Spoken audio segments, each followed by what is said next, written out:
I've been a Metallica hater for a long time, ever since I was a kid, but in a conscious effort to revise my snobby musical elitist ways, I've gone back and listened to the albums of the bands that I've traditionally hated, trying to change my mind, trying to open my mind and see if I can find the good that I missed when I was younger and so opinionated. A big part of that is starting this YouTube channel and doing these reactions. So far, I've reacted to Ride the Lightning, Master of Puppets, and the Black Album.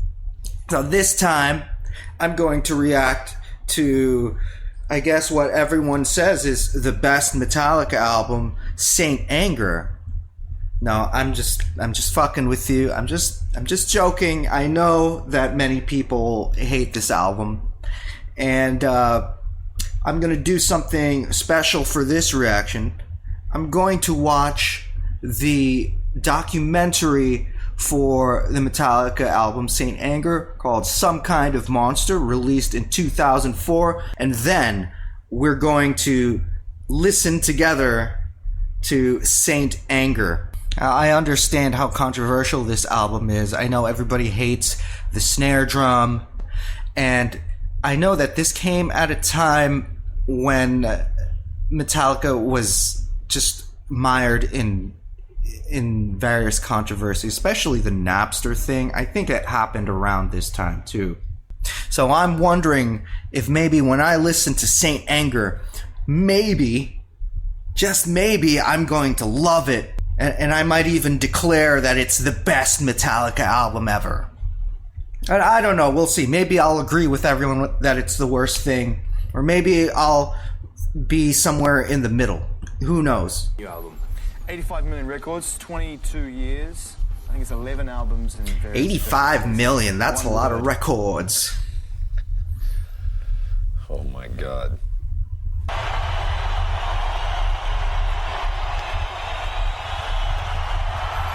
It's a very Lord of the Rings type of font they're using here.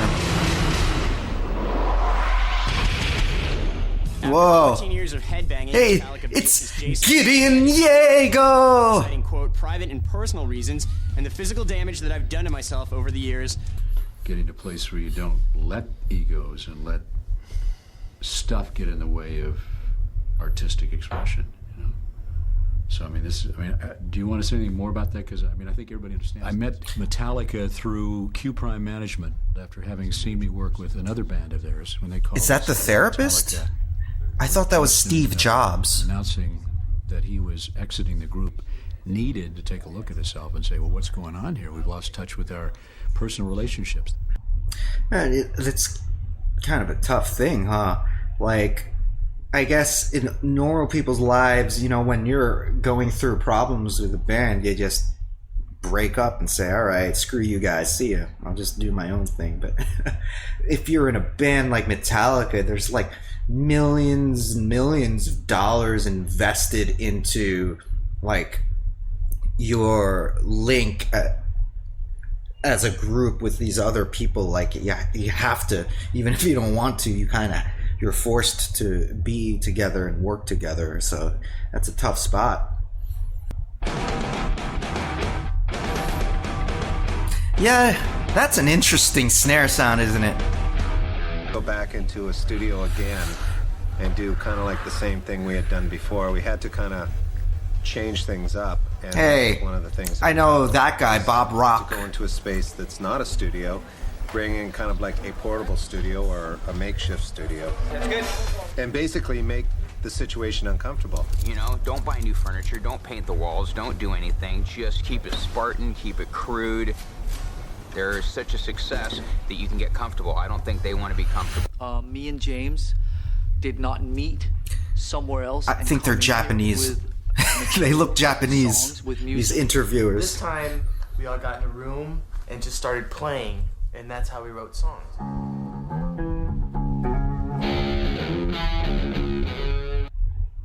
Yeah, that's another dynamic that maybe some people don't think about so much. I mean, there's like a big difference between like writing stuff on your own and then bringing it to your band versus like having the band just jam out in a practice space and writing things together. I think I would definitely say writing stuff on your own and then bringing it to a band is more efficient, but writing stuff together as a band is more unpredictable, but you end up maybe everybody when everybody works together, they end up doing things that nobody would have thought of on their own. But the problem with it is that it's much less efficient, I'd say, and it's you run the risk of just not getting anything done and just throwing everything away. Or even maybe having songs that just aren't as dynamic because it's written in more of a democratic way. So like songs run the risk of just not being as focused. You know, as I watch this and I look at them, they stop being Metallica and they kind of just become regular people. Pose. I mean, am I driving down the street to not get noticed in this thing? I mean, rebellious is kind of what this is, I would say. Wow, this really making me feel like I'm seeing them like as just real, normal human beings, and not as like these, super famous gods, right? I just told it about the Oh, okay. I got you. Yeah! What the heck is that?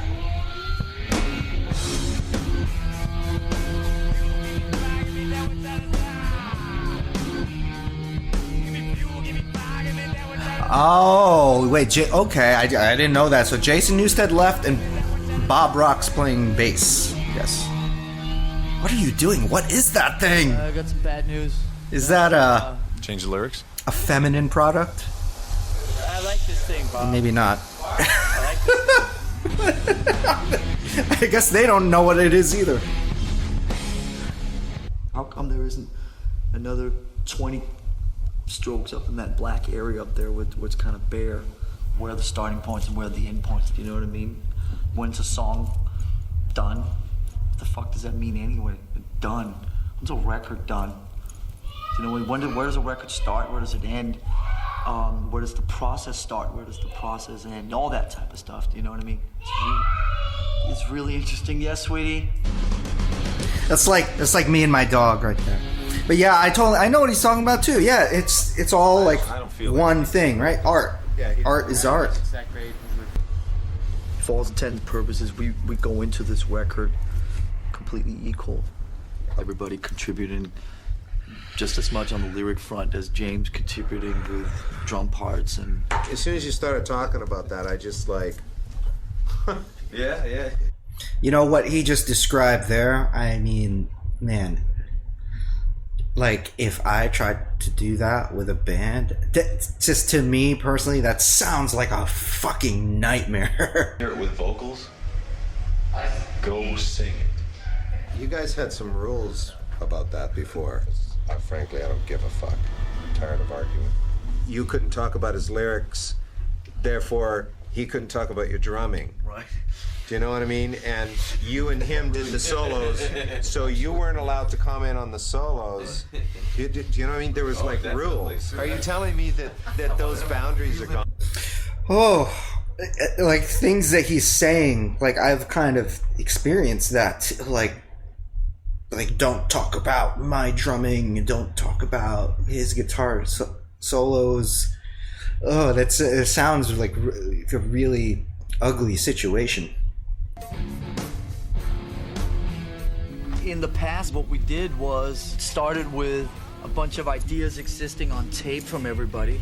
Then me and James would sit down and turn those ideas into songs. And then we would tell the rest of the band what to play and when to play and how to play it. Yeah. There's never any just other ways of doing it. Yeah. No, just do that. New thing. That's better.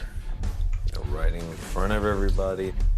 Because I've always just gone into my own head and wrote stuff down instead of taking things from outside and putting them down. These are the eyes that can't see through me. This is the tongue that speaks on the inside. Make sure you really like spit. That's really interesting. They're recording. This has got to be a demo.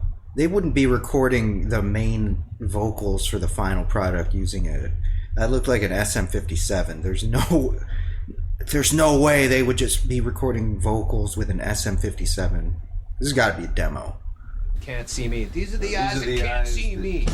These are the eyes that can't see me. These are the hands that drop your trust. This is a... Yeah. This is the eye. Yeah. This is the eyes that can't see me. This is the hands that drop your trust. These are the boots that kick you around. This is the voice of silence no more. What is this about? Well, I mean... You know what? I don't know what song that is. I've never heard that before. It kind of reminded me a little bit of something that like Henry Rollins would do. Like this kind of sounded like Rollins Band a little bit. I said Frank. I don't know how you guys feel, but it's really awesome what we're doing. The four of us can just go in a fucking room and roll that kind of shit out of our sleeve. Pull it out of thin air, man. It's so exciting because that has just never happened before. I couldn't get to sleep last night because I was still wired from it all. It's interesting. He says it's never happened before, but it's amazing that they can do that. And that's cool. But I wonder how long that will last. I mean, can they make a whole album by just doing that? Maybe it would be better off if they had a mix, right? You don't seem very psyched about it. Maybe write a couple songs like that, but then, you know, write a couple songs the old school way. You know, they have been hibernating for 3 months, so they haven't pissed or shit or nothing. Oh, they're sort of toxic. Yeah. Third day, I killed my bear, and I was just in camp for the rest of the time. It's like, oh my god. That's an interesting thing. I had no idea. That was a long time. You can't eat bear meat if they've been hibernating? I worked on lyrics inside.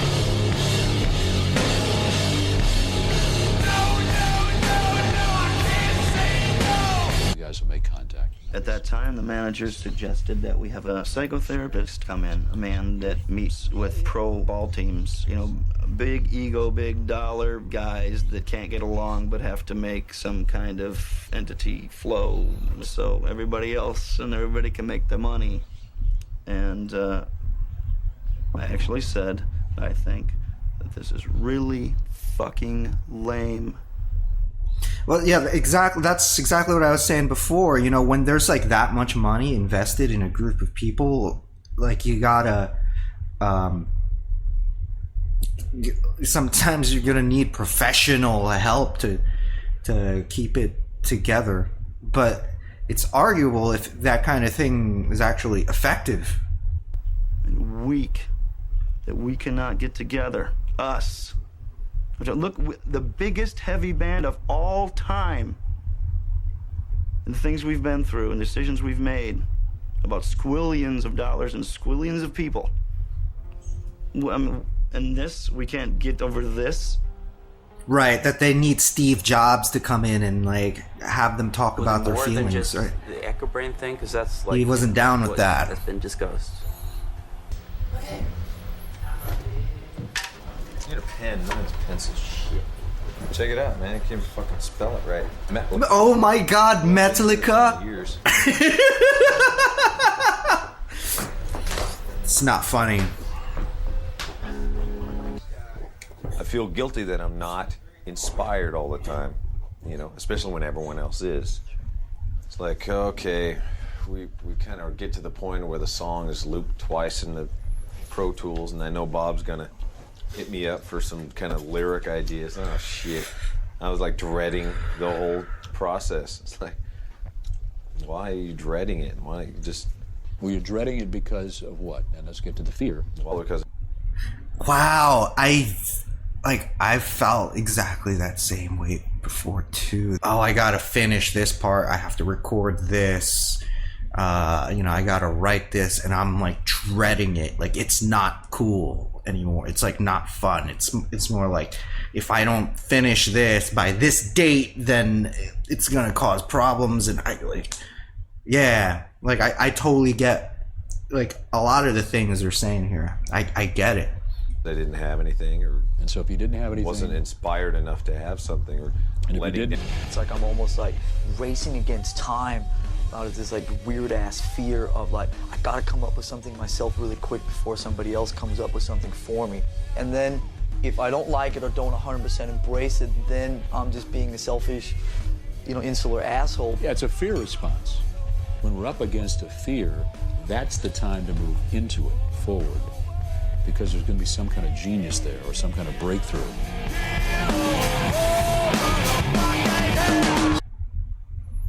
I don't know if Steve Jobs is really, how qualified is he to give advice about that? He's not a musician.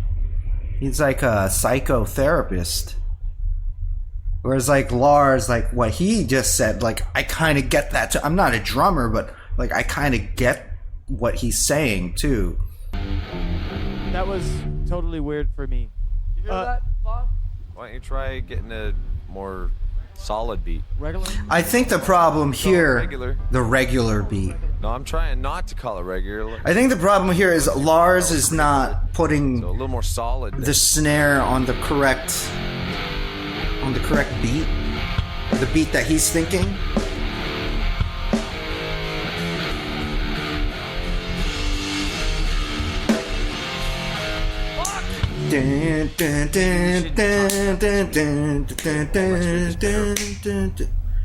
Just real confusing sound. It's just jacking the vocals all up. I mean, it's clever and everything, but I mean, I don't see what it does to it. I think that's how you hear it, dude. I mean, that's fine.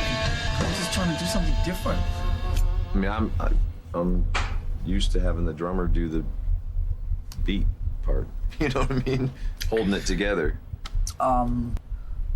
This is so silly. You're just sitting there going, I'm in a really pissy mood, and I fucking told you straight up that I was. Right. And what are you trying to do? I'm not trying to do fucking shit. You're just sitting here being a complete dick. You're really helping matters. Wow, so it went from arguing about the part to now, like, then it starts getting into name calling. Metallica frontman James. Hey, Sway! I remember this guy. This guy. Undisclosed addictions. Our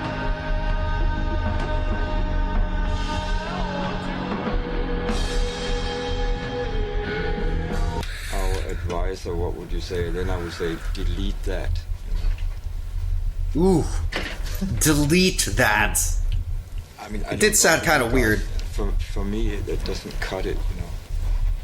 I mean, I didn't hear it in the context of the rest of the song, but it did sound a little weird. Other than the people involved, loose. the only other people who've heard in this music is Cliff Bernstein.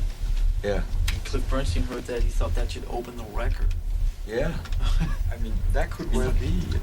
But I'm pretty sure that I really don't think so. You know. Yeah, he is not into it at all. I mean, listen to him. To me, that doesn't sound. That's like a fresh pair of ears. You know, he's hearing it for the first time, so don't ignore what he's saying. Shouting in some kind of echo chamber. I mean, yeah. All right, that's what it was.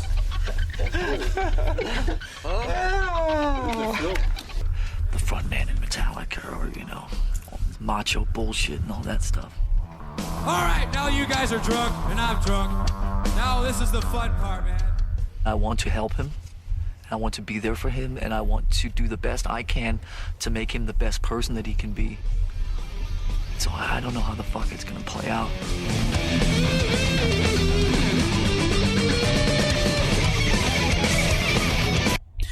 It's interesting to hear him calling out this macho bullshit. That, you know, that's what he called it. I mean, I don't think of macho bullshit when I think of Metallica, but I guess, yeah, there was that kind of stuff in their world too, and it's interesting to hear him call it out and kind of distance himself from it. Okay. Do you have any idea of what I put you through? No. What I went through. I mean, people hate me because of you. You know, I walk down the street and I hear some piece of shit say, Metallica at me, and they do that to taunt me. I mean, when I would hear Metallica on the radio, I would be like, God, I have to turn this off because I just keep thinking, I fucked up. Damn, I didn't know it was that bad. People yelling Metallica at him. You know, and by no means is it done because somebody else very important is not here. This is like a pretty bitchin' club. Hey, it's that band Echo Brain. Yeah. How do you guys feel? Just freaking out. They totally look like early 2000s kids. Like early 2000s heavy alternative.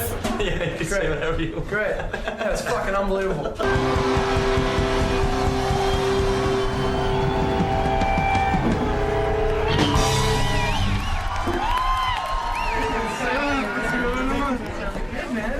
Thanks, man. Thanks. It's interesting to see the looks on their faces, and I wonder, like, you know, what are they thinking as they watch? Where's Jack? As they watch him with his new band. Dude, I think I'm back. I think he already fucking bailed. He went back to Really? Nice. Wow. He already bailed, and he didn't even talk to them. Elvis has left the building.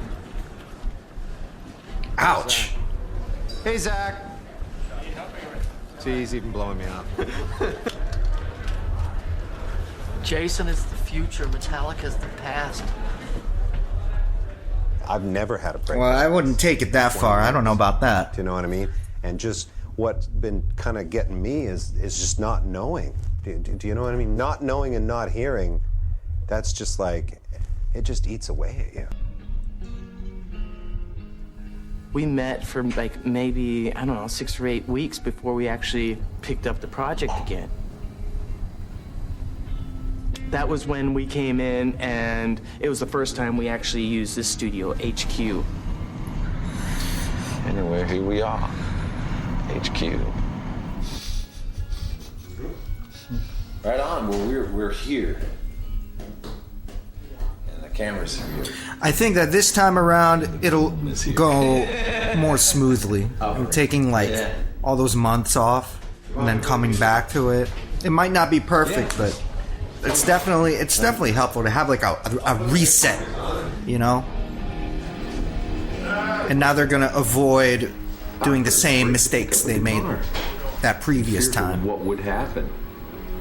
And kind of the overview is, you know, the less time we have here, the more productive we'll be, in a way, you know? It's like we're more focused on getting the stuff done. Yeah, I kind of agree with that too. If you have less time, then you know consciously you got to get more work done in that less amount of time, and you'll be burnt out less. It's not about how much time you spend doing it. It's about how efficient you are with the time that you have. When that feels right. What does that mean?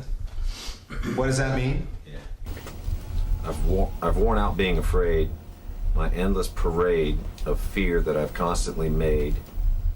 My lifestyle determines my death style, a rising tide that pushes to the other side. I've heard that before. My lifestyle determines my death style. Do they use that? Endless parade of fear that I've constantly made. Frantic tick, tick, tick tock, I gladly trade. Do I need to know the answer where I be laid? I can't find it. And all these rules and all this shit, man. This is a fucking rock and roll band. I don't want fucking rules. I understand that you need to leave at 4. I respect it. But don't tell me I can't sit and listen to something with Bob at 4:15 if I want to. What the fuck is that? Hey, no, that's true. That's totally true. Because I was wondering what they were arguing about for a second, and it's like, no, that totally makes sense. Yeah, like if you have to leave at 4, not even if you have to. If you want to leave at 4, then that's fine. But you can't expect them to not continue working if that's what they want to do. And if they continue to work and listen to stuff and write stuff, that's gonna help. That should help the process. They're not doing it to spite you. They're doing it because they want to work and they want to get shit done. Yeah, that totally makes sense. I don't want to be pushed away. I don't want it to happen twice. Let's do it, and let's fucking do it full on, or let's not do it at all. Fuck. See? Fuck. Fuck! Fuck! Hey, I know this song. I remember this song. I reacted to this. Wait, did I react to this? I don't even know.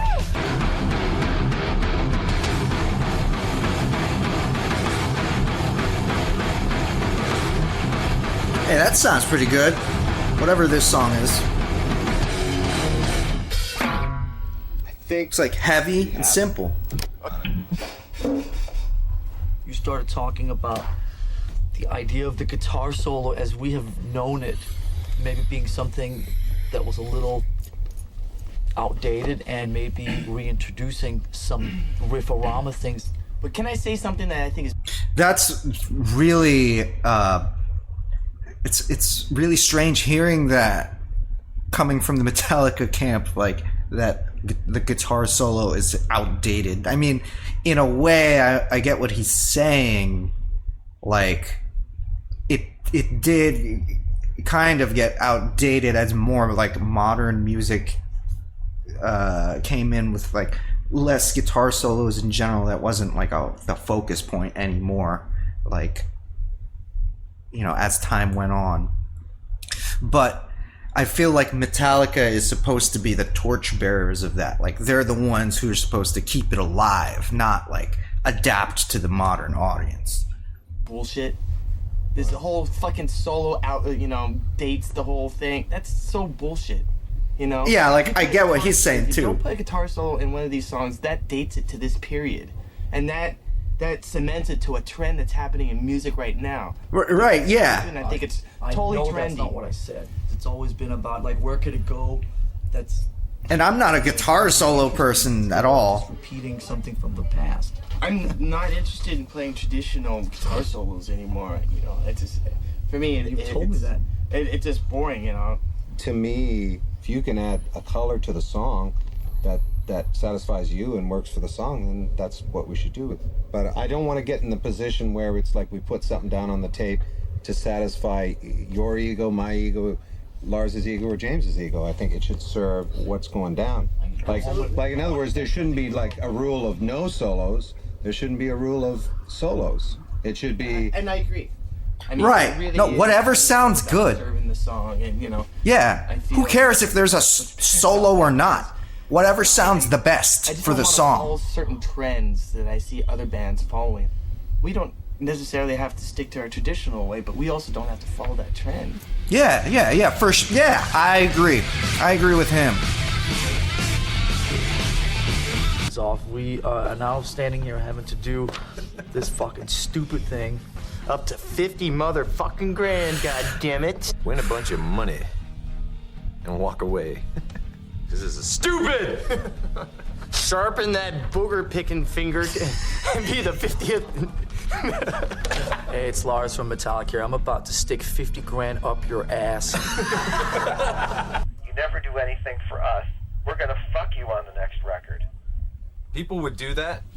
Because you didn't give us something, we're gonna fuck you? Yes, James. That's like the way of the world, Saying that unfortunately. we can always get away with it. That's so funny. Yeah. Glad that you're Especially like the more like corporations and shit are involved. Wash your back, wash mine thing. You know, I'll wash your back so you don't stab mine. Right. That's more like it. Okay. Why don't we get off the phone then? Well, you know, we should have this conversation some more next week. Later. Okay. See ya. Bye-bye. That's insanity. We're gonna hurt you because we didn't get something. I wash your back so you don't stab mine. Well, that's a good line for a song. Yeah, they should turn that into a song. That's the best way to go about it. Turn that negativity into a song. Wash your back so you won't. Wash your back so you won't. And it's like a negative thing that they're all together on. They're all like against that radio thing that just happened. Yeah. So now they got the ideas flowing. Wash your back so you won't stab mine. Get in bed with your own kind. I don't know, it sounds like he's singing it too clean, though. He should be like making it dirtier. Wash your back so you won't stab mine. There was also tragedy in rock this week. Metallica's bassist Cliff Burton was killed in a bus accident while the band was on tour in Sweden. He was 24. Metallica bassist Cliff Burton was buried on Tuesday in the San Francisco area. The remaining members of the band Jason Newsted, he replaced Cliff Burton, who was killed in an auto accident in September. Jason told MTV... It pisses me off that Cliff left us because we'd never have that initial four guys just going on. And you know. That whole situation, I don't know that much about it. I never really like researched it. I've just heard things here and there, but it's crazy to think about how, like, I think Jason Newsted was with them for a really long time, maybe longer than Cliff Burton was. I don't know. But like the fact that he could never really like fully gel with them even after all those years. It's kind of weird, to be honest. I feel like, you know, after so many years, you'd think, yeah, he's one of us now, but like I guess that never really happened with them. I feel kind of bad for him. Oh, and one of the sad things that happens when somebody dies is that people have never taken the time along the way to really embrace each other every day. You know, it's a sin if you let that go. Yeah, I think if there's a death, you know, that at least let that be one lesson that you can take away from that, is that you should just treasure the people that are around you now. You know, if there's one thing that you take away from that, and I don't know, it seems like maybe that didn't happen with them in their situation. Northern California, News Center 4, Night Beat. The Metallica versus Napster battlefield moved to San Mateo today. Metallica drummer Lars Ulrich delivered a list of screen names of people who have downloaded the band's music online. That's fucked up. That's fucked up. A website that provides software which allows people to download music. Yeah, this was not cool at all at that time. Testified before a Senate not cool. Earlier this month that Napster has, quote, hijacked our music without asking. The band said that over 350,000. Yeah, no one was supporting them at that time. Hell no. At the courthouse. I don't want anything to do with Metallica anymore. I'm going to be crashing their CDs. I took all my CDs and I'm going to be destroying them.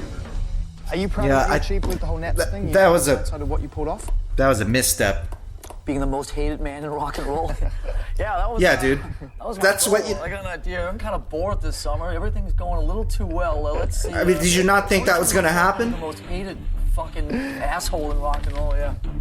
Did you not realize that was going to happen? You know, like Lars Ulrich from Metallica. I worked for years to get where I am today. Me and my buddy, like James Hetfield here, have shed blood, sweat, and motherfucking beer to get where we are today. It's fucked up. Good. Who do you think you are? I mean, just, you know, because you, like, made us rich, you think you can get free stuff? Songs that we spent upwards of, you know, like 24 to 48 hours writing and recording. Our team of lawyers and researchers have your names, and you Napster users will see you in jail getting gang raped. Money good, Napster bad. Some minutes I have all this strength. Damn, I've never seen that before. Fuck you. I'm bulletproof, it doesn't matter. I got Hetfield and Hammond, we're a team, and fuck you, do you know what I mean? And then 5 minutes later it means nothing, and I just become really vulnerable. The only songs that are gonna make it to the album are the songs that all 4 of us vote on. And out 30 plus songs, only 4 songs got all 4 votes. How is that even possible? I mean, that's a good thing, though. At least that's a way to, you know, record a lot of songs, or have a lot of songs. and then, you know, choose the best ones from that. You want it to hammer all the way through. You want people to be able to really listen and say, Jesus Christ, there's no letting up from these guys. There's no fucking let up. Fuck balance. You know, I like the way stuff that I like the way he thinks. Maybe. I agree. Analyze it. No, fuck balance. You're just in your face the whole time. Fuck it. In some way. That's all. I mean, I can tell that you're singing your heart out. You're definitely wearing your heart on your sleeve and on that song. It's just, to me, it's more like a jam. Is there a song in there? Potentially. You know, there's almost nothing there that can't be turned into something better than it is, or something that could probably get pretty fucking close to being something on a Metallica record. You know, but then it just goes away from what the purpose, or at least what I see the purpose being today, which is... I like the way he said that, because those kind of thoughts go through my mind too. Like if I'm arranging something, and then sometimes I think, yeah, there's nothing on here that can't be improved. You know, like this, or these parts have not reached like their maximum potential. So it's interesting to hear him going through the same kind of thought process when they're analyzing their material. Show up with what you know, what are your A pluses, you know? Well, when I hear Lars talk about we can whip anything into decent shape, I agree, and we did that on Load and Reload. Yeah. And this is us trying to choose before we take it to those extremes, you know? Exactly. For lack of a better word, when it comes in with the drums, I just want you to scream fuck. As hard as you can fucking scream. Can you stand up?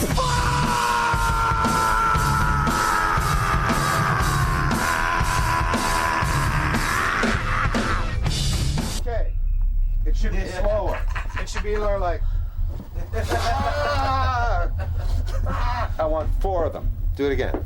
But fuck, they do look awesome. I mean, fuck.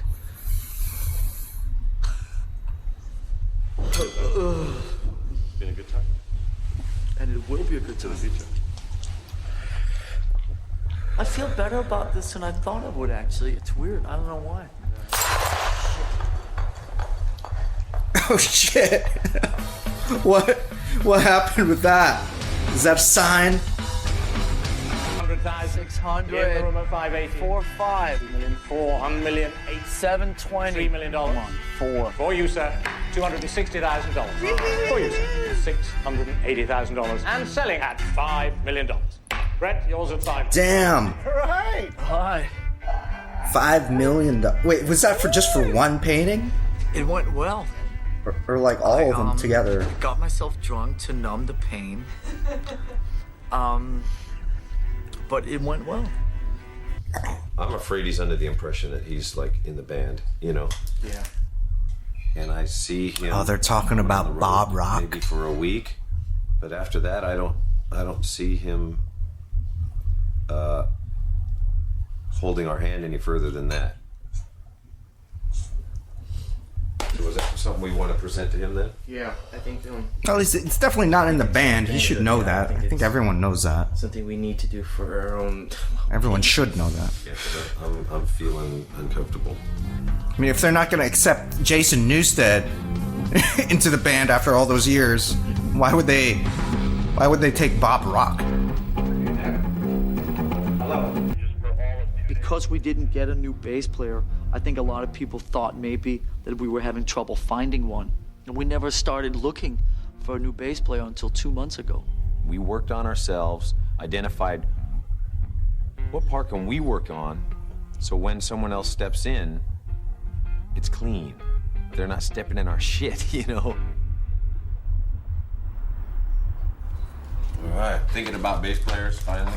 So I kind of remember this, like they were looking for a new bassist. It's the vibe. Oh yeah, a lot of people from different bands. Yeah, Tui Ramirez. A couple years ago. He was already in a perfect circle at this time. 2 years, you know. And then we've gone through some. We realized that we kind of wanted somebody who was like our age, somebody who put Corrosion of conformity. We've grown a lot, man. 3 guys in this band. And last time when we did Suicidal this, tendencies, infectious grooves. I don't know. 16 years ago, I guess it was. But we literally sat down and. But he was with Ozzy too. I mean, he seems to be the most qualified. So now it's 16 years later, different circumstances. When Jason left, he took his basses with him. You want a 4 or 5? What 5 strings do you have? I was so shocked when I saw that Twiggy Ramirez was trying out for them. He doesn't gel with them at all. This search goes on. The band, these guys. I think he does though. He gels with the band. He seems to know his shit.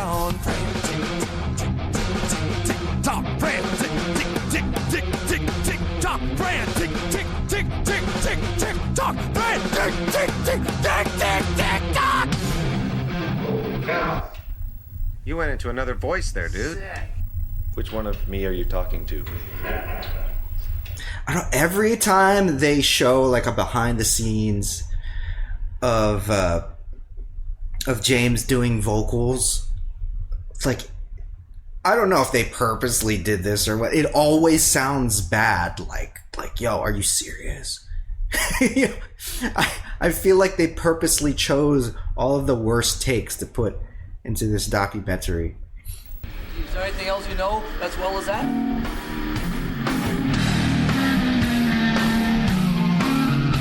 There he is.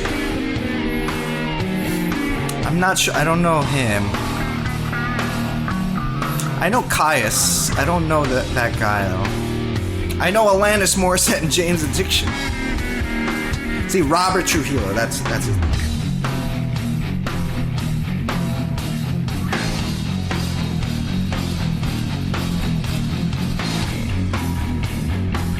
Yeah. Yo, the choice is clear. The answer is clear.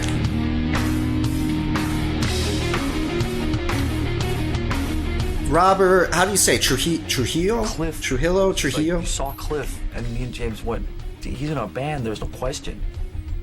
He hit it out of the park. And that's where it sort of gets interesting. Because if Cliff Burton showed up today, maybe he wouldn't be the guy either. Yeah, it's an interesting way of thinking about all it. have unique features that I would love to Frankenstein, you know. Yeah, definitely. I wonder who are their top 3 out of the ones we saw there. I think you should get the right guy. If you don't hit out of the park with one of these guys, then you're going to end up 4 years down the road in the same situation you did with Jason. Yeah. I agree too. You should be. Danny Lohner of 9 Inch Nails. There's like all sorts of people just crawling out of the woodwork. But yeah, definitely don't settle, especially for something as important as this. You gotta choose like exactly the perfect guy. I don't know if it would be anyone from the Manson or 9 Inch Nails camp or Alanis Morissette. Yeah. He was there we go. First guy of any of them that didn't look like he was struggling with it. That's what I told Bob. But you know what I mean about like it? You know, some of the other guys, it was sort of 10% over their capabilities or something like that. You don't feel that with this guy at all. It's like the last 3 songs. Like Sanitarium, Nothing Else Matters, and what was those? Sad. They were flawless. I looked over at him during Whip. Nice. He was just right in the pocket and in there. And then afterwards, when he played it alone with his finger, it hadn't been played that way since Cliff. I'm not sure. Did Cliff play with his fingers, or maybe he did, and Jason used a pick? Playing fingers with the bass, man, that is beyond me. I don't know how people can do that, especially at like that fast, at that speed.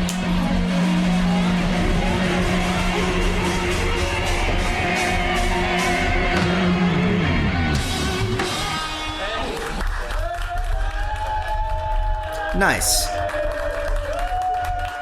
We'd like to offer you, basically, to show you how serious we are about this, offer you $1 million to join our band right now.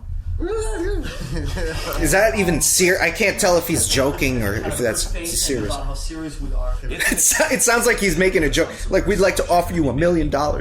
Here's money up front to get you kicked in and inspired, and this is a reality. This is my future. This is what life can hold for me with my new. That's so cool.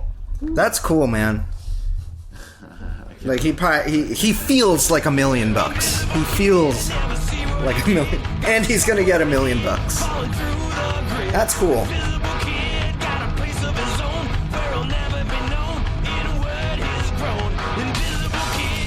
Yeah, it's clear. I'm sure all the other guys are good bassists too, but he's the best Metallica bassist. Oh, that's great. I didn't even know that Ozzy takes Jason Newsted. Like that, but there's I didn't even know. Way more times and way more days and even hours that go by, and I'm That's so weird. All right, you did the right thing. You know, you did the right thing for yourself. That's crazy. Like they switched because he was with Ozzy. Wow, I didn't know that. That's the right time to say this, but it's like a movie. Our talk about, you know.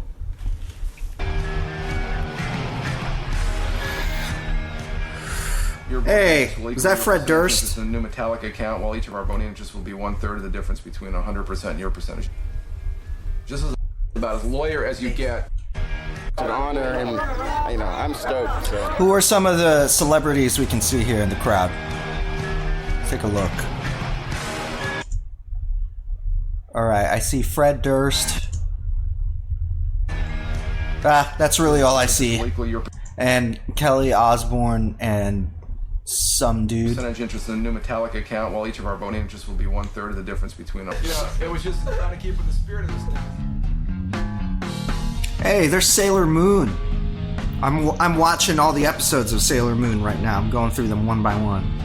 The original Deke English dub. By the end of this week, we're going to have an album title. You can say in 3 days, we're not going to have to agonize about this anymore. Well, the thing that stood out to me was St. Anger.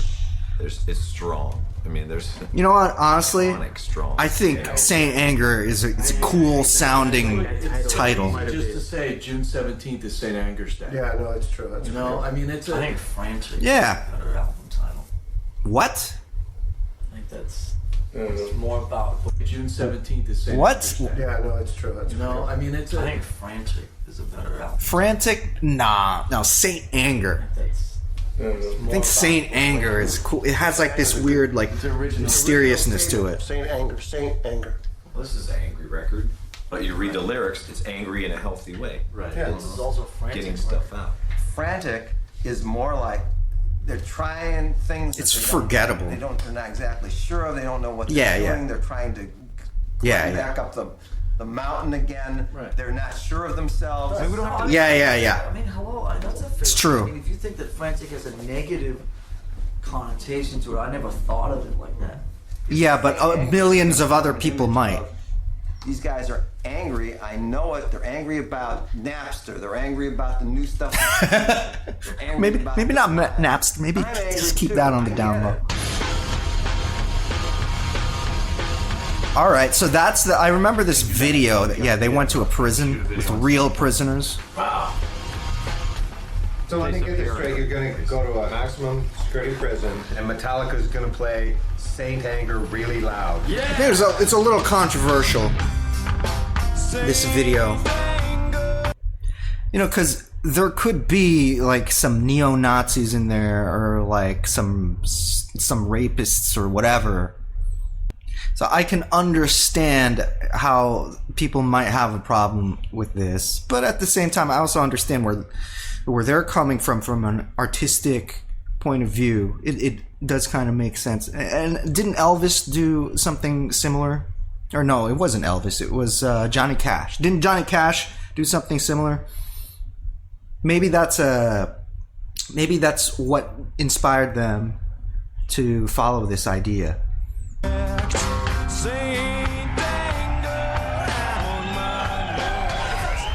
Been asked to come out here and talk a little bit about what this song means to us. Anger's an emotion that I've struggled with for pretty much all my life. That's really interesting. I'd like to hear what else he said to these inmates. It's a lot of misspent anger that has come out sideways for a lot of people, including yourselves. And if I hadn't had music in my life, it's quite possible I could be in here or not even in here, be dead. And I'd much rather be alive.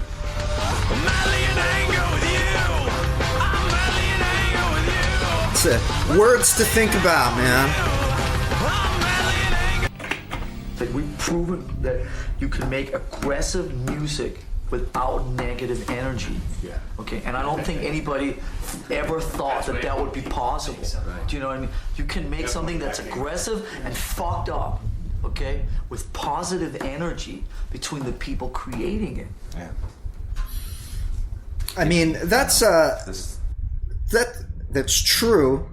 I feel like that had been going on though in if anything in the hardcore scene, right? I think that's the idea behind a lot of hardcore music, that it's violent and it's aggressive, but deep inside there's supposed to be some kind of positive message. Maybe not all hardcore music, but I think a lot of it, like when you dig down deep into that scene. But they're coming not from the hardcore side, but from the metal side. And from the metal side at that time, metal was more associated with like the negative, like the darkness, right? And Phil, all the stuff that you've brought here to, like, you've set out all the tools, you know, and you allowed us to build what we built, you know. Yo, he's crying. Oh man, this is like serious. What's happening right now? I really appreciate your bringing this forward. And there is a difference between sadness and depression, clearly.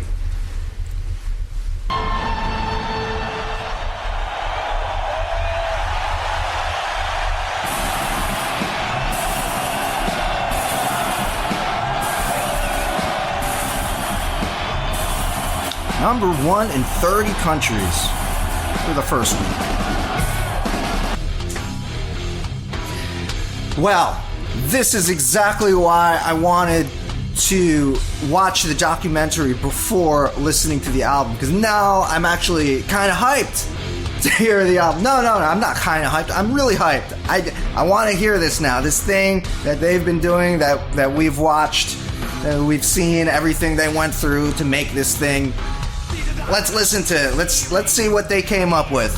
Here's track number 1 off of Metallica's Saint Anger, Frantic. Let's listen to this snare.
my death style. Keep searching, keep on searching. This search goes on, this search goes on. Keep searching, keep on searching. This search goes on, this search goes on. Tick, tick, tick, tick, tock, prayer, tick, tick, tick, tick, tick, tick, tock, prayer, tick, tick, tick, tick, tick, tick, tock, prayer, tick, tick, tick, tick, tick, tick, tock.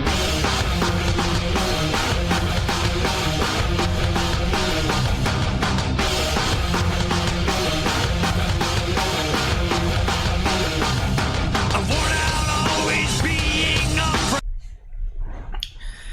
Okay.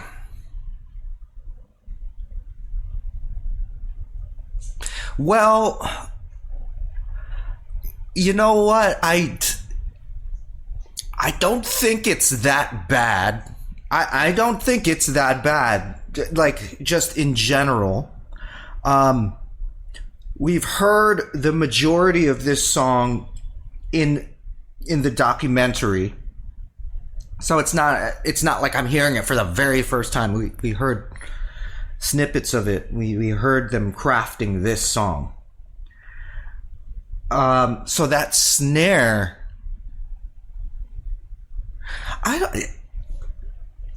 it doesn't sound that bad to me right here. It's not that bad. It's different. But so they were really going for, and they said it in the documentary, they were going for this garage band type of sound. And I think they got that. The guitars sound very gritty. It's not like polished and neat like something like the Black Album. You know, this is more like a grungy garage rock kind of production here. So I think the snare is intentionally made to sound like that. It's got this ring to it. Perhaps it's an acquired taste. I don't know. It doesn't, to me, it doesn't really sound that bad. Maybe it's not like not a stereotypical, but like it's not like the standard metal snare, but I guess it's its own thing. I'd have to hear it in other songs. Who knows? Maybe it doesn't mix well in other songs. The parts are, I think the parts are arranged pretty well. I like the arrangement, but I saw how much they suffered through the arrangement, like putting all of this stuff together. But I think all the parts seem to work together. Like they feel like they flow well into each other. I even like the melodic part, like that soft melodic part where he's singing. But then I wonder, like, how well does that translate live, right? You know, maybe it sounds all right on the record, but you know, live, I wonder, does it still sound as good? But I think the only part that's kind of like it's not really working is that tick tick tick tock. It's kind of corny, I think. I don't know, maybe if he said like a different thing, if there were some different lyrics there and he said it more forcefully, but you could still keep the same rhythmic pattern or like idea. Like, I don't know, instead of saying tick, tick, tick, he could say something like, fuck you. I don't know, something like that, like something a little more forceful. Okay, so let's keep listening. I'm gonna pay attention to that snare. The guitars. I like the guitars. An endless stream of fear that I made, treading water full of worry. This frantic tick tick tock of hurry. Do I have the strength to know how I'll go? Can I find it inside and deal with what I should have known? Worn out, always being afraid.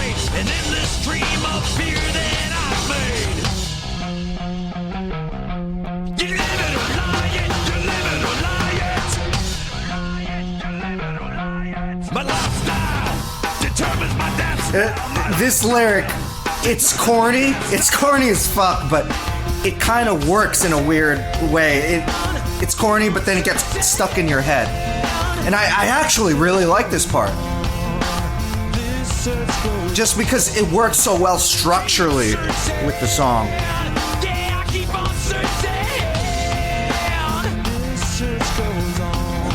When you heard him tracking the vocals in the documentary, it was like really rough. But it sounds the way it's supposed to be, the way they intended right here.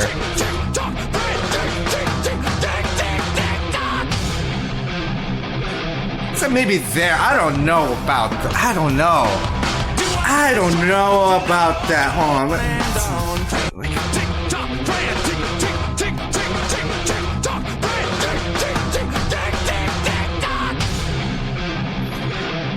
I don't know. I wouldn't expect that kind of delivery from James Hetfield of Metallica. You know what I'm saying? Like it's kind of like a lack of control there. But I guess it's intentional. We watched him do it in the documentary. My lifestyle determines my death style. A rising tide that pushes to the other side. My lifestyle determines my death style. A rising tide that pushes to the other side. Keep searching. Keep on searching. Like, this is the tightest part of the song to me. I think the opening riff is good too, like the main riff. Like that's the theme of it. These vocals.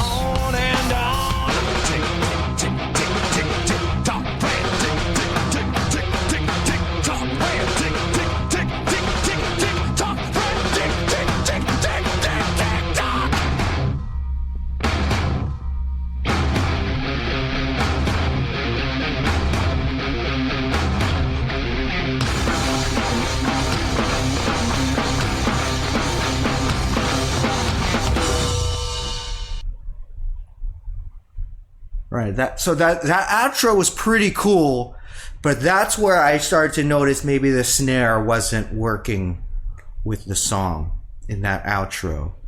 And it's weird how like I saw him tracking those vocals in the documentaries, and I thought, you know, they're just showing you the bad takes to make it look like they're having a hard time in the studio, right? They chose like the worst takes. But then as I'm listening to it, it's like, oh, wait, they actually, like they used that take in the final thing. And it doesn't, it's weird, like, I guess it works, but they could have, I feel like they could have gotten better takes if he had just approached it a different way. No, but it's not as bad as I'm making it sound. And then, you know, I also think too, like, you know, when this came out, I wonder like how many people, like, I don't think it's that bad. So I wonder like how many people also like me didn't think it was that bad, but then they heard everybody else complaining about it, and then they, you know, like sheep, they jumped on the bandwagon and said, oh yeah, it's the worst shit ever, it sucks. I remember very distinctly that happened with Weezer in their second album. Everyone said it sucked, and it happened to me. I was like, yeah, it sucks. And then like years later, people say it's a masterpiece. Although it didn't quite happen with Metallica's Saint Anger. So track 2, Saint Anger. This is the one in the prison.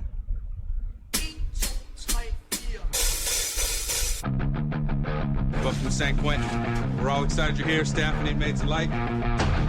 One thing I do have to tell you before you enter, the state has a no hostage policy. That's a grungy guitar. In the unlikely event that you are taken hostage, the state will not negotiate your release. The ring of the snare is really long. Agree with that?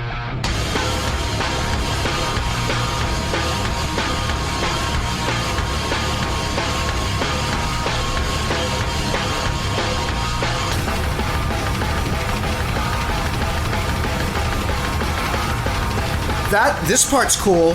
It's really cool so far. I like it. Saint anger round my neck. Saint anger round my neck. He never gets respect. Saint anger round my neck. You flush it out. You flush it out. Saint anger round my neck. You flush it out. You flush it out. He never gets respect. You flush it out. You flush it out. Saint anger round my neck. You flush it out. You flush it out. He never gets respect. Fuck it all and no regrets. I hit the lights on these dark sets. I need a voice to let myself go free.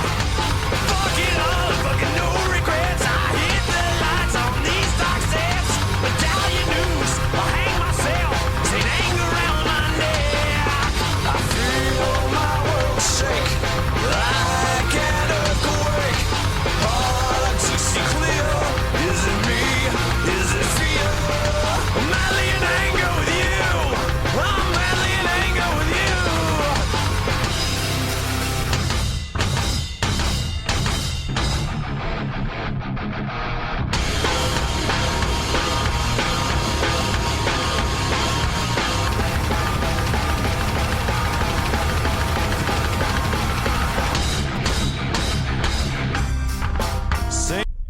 Okay, so first, like that, the heavy part, that heavy riff, I think it's awesome. It's awesome. That's really good.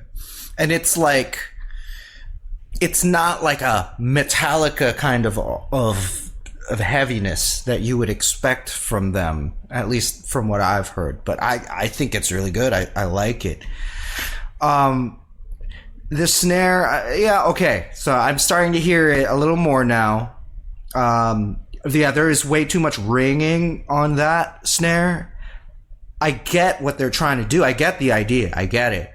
So I wish they had just, they went too far with it. I think they needed to dial it back a little bit. It's too extreme. It's not a little extreme. It's too extreme. But they could have kept that same idea and that same feeling, but just dial it back so it's not distracting. That's the problem with it. It's distracting. It's distracting to the mix. I guess if you can get past it, if you can get used to it, then you could actually like it. But that's the thing. A good mix shouldn't require you to get used to it. You should just get it right away on the first listen. And then his vocals too, it's there's something about it, like it's not, almost sounds a little too clear sometimes, or it sounds like maybe you needed to do a couple more takes, like it's like he just did one take, or this is like the second or third take, but he should have done like 10 more takes and then chosen the best. I don't know, something about the vocals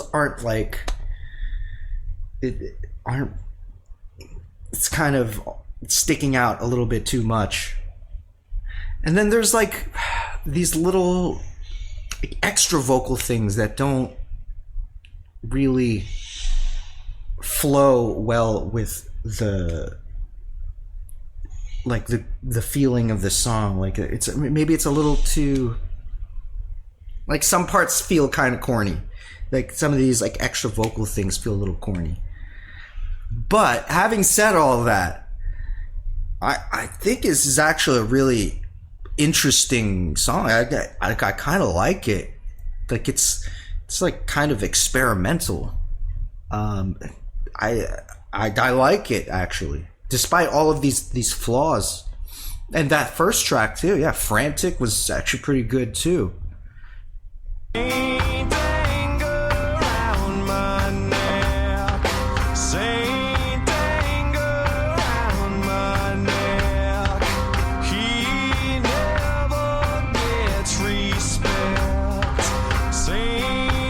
He like sings out of tune. That's a problem. So, like sometimes, and it's like unintentional. That I don't like that.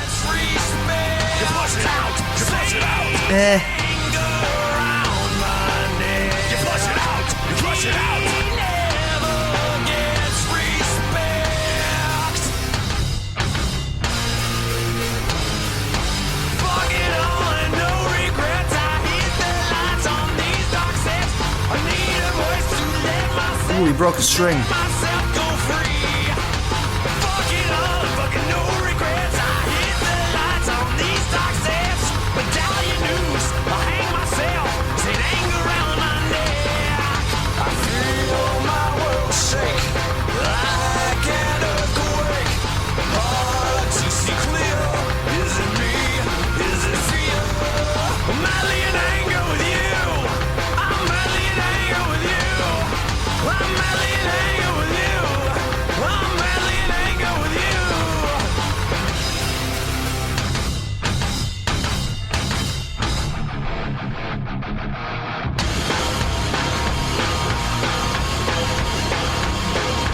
This part.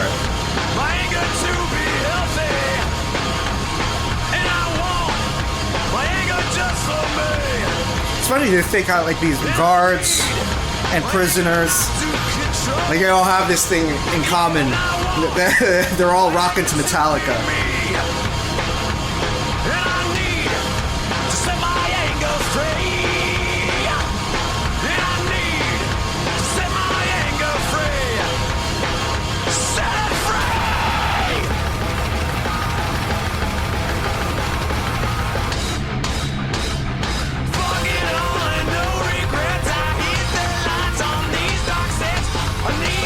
You know what this kind of reminds me of a little bit, in a weird way? It reminds me of Helmet, like the guitars.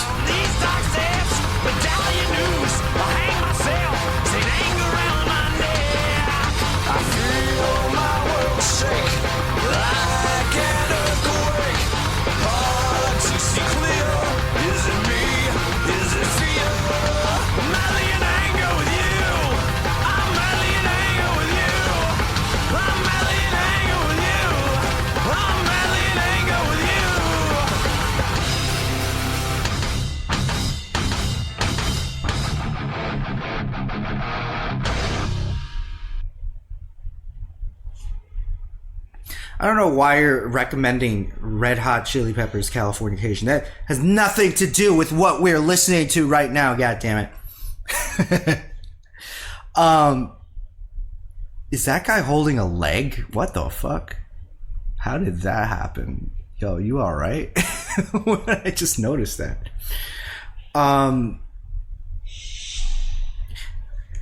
Yeah, I actually, despite all of these like weird negative things that I said, I think I like that song. But I think I also understand why a Metallica fan would not be into this. Like, it's heavy, but it's a different kind of heavy. It's not like the metal of like the 80s. It's not like the thrash metal of the 80s and like early 90s. This is like a new thing. Like they said that they when Kirk was saying that he didn't want to like jump into these trends, they just wanted to do something new. But like in a way, in a weird way, they were kind of transformed by what was happening in contemporary music at that time. They're just a different band, I guess. Let's keep it going. There's track 3, Some Kind of Monster. After 20 years, is it possible to retain the fire that, you guys once had at the beginning?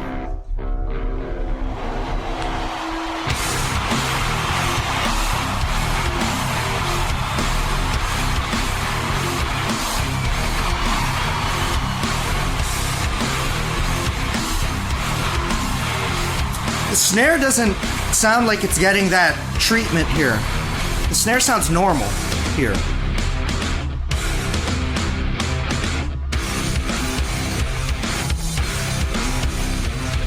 These are the eyes that can't see me. These are the hands that drop your trust. These are the boots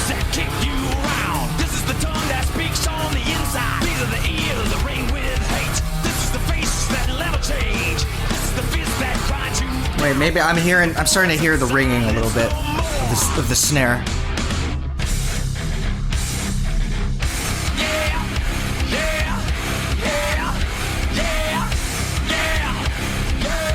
It sounds very raw, like really, really raw, for better or for worse. These are the legs in circles run. This is the beating you'll never know.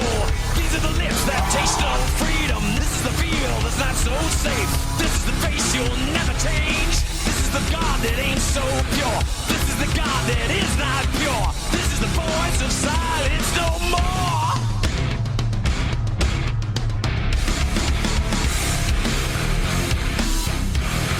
Some kind of monster.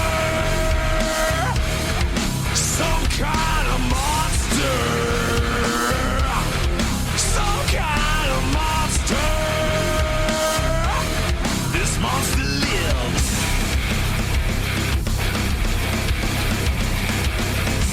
Who was the producer? Was it Bob Rock? Bob Rock produced it, didn't he? Was there ever a moment the whole band was falling apart?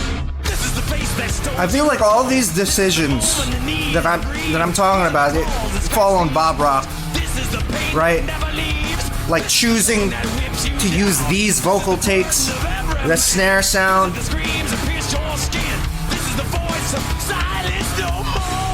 Do they use that? I remember when Lars was doing that scream. Is that in this song?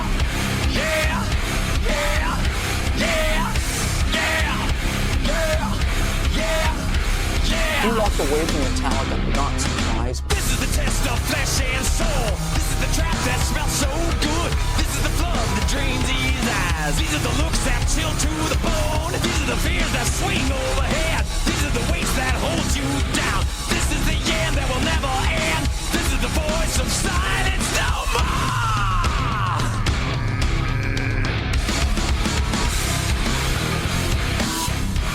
Some kind of monster. Some kind of monster.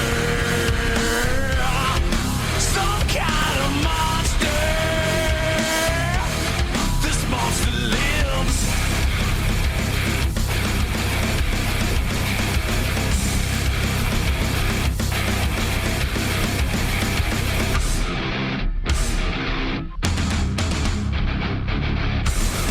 We the people. Are we the people? Some kind of monster. Some kind of monster. Some kind of monster. Some kind of monster. This monster lives.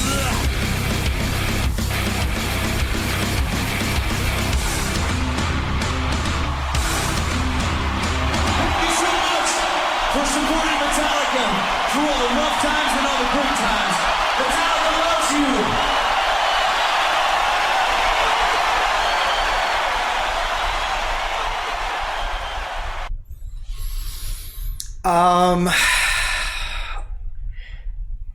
Yeah, there were times where I thought the snare sounded okay, and then there were other times I could start hearing the weirdness of it again.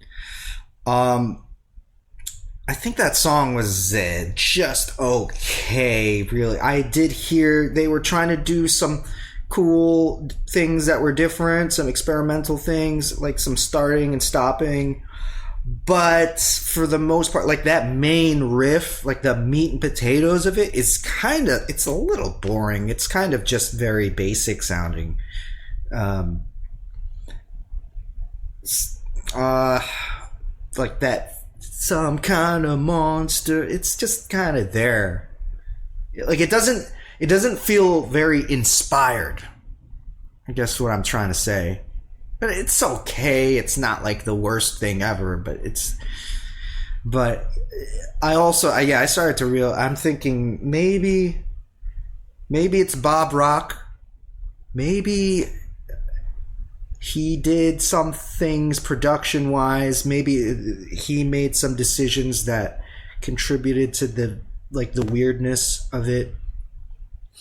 And I don't think it's that bad. And I'll say I really like the first song and the second song. And this song is it's okay. It's okay. But I'm impressed by the first two tracks. All right, track 4. Dirty Window.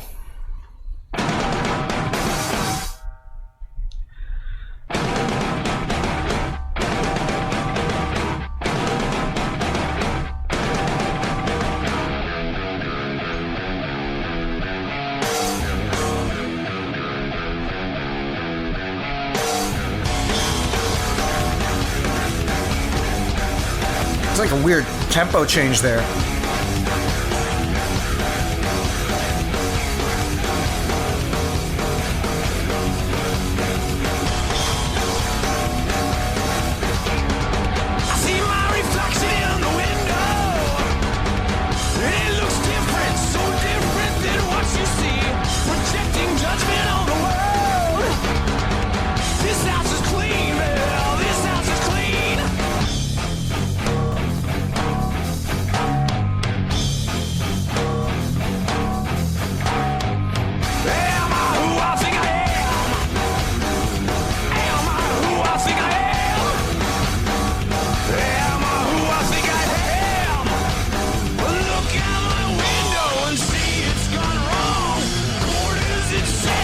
And I slam my gavel down.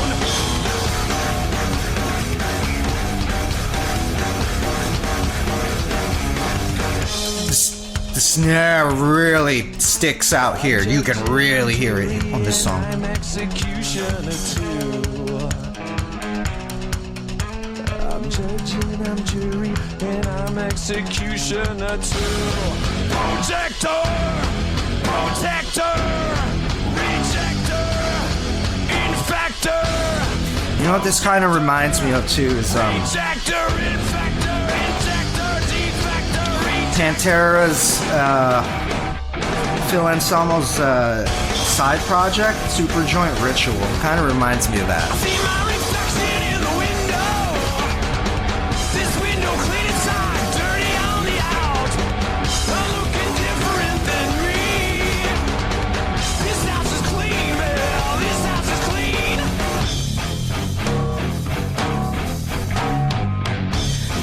Like this changer, it's really weird, but I kind of like it. But it's really weird.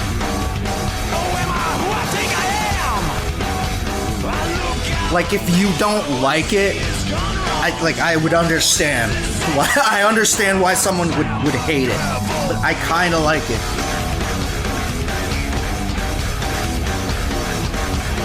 Like this part's really, really simple, but it kind of works.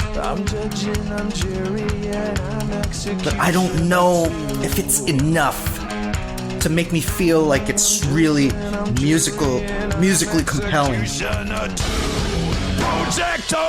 When they come back in here with this, that's heavy. That is really heavy. I do appreciate this.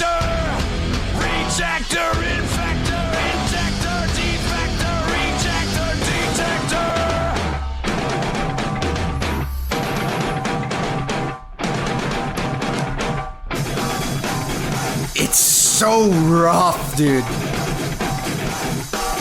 It's really rough.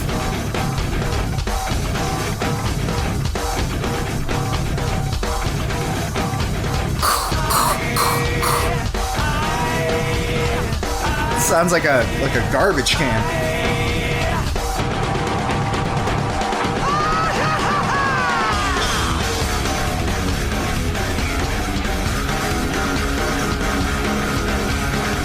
That's the thing, like, I think a lot of people, most people are probably expecting more from Metallica.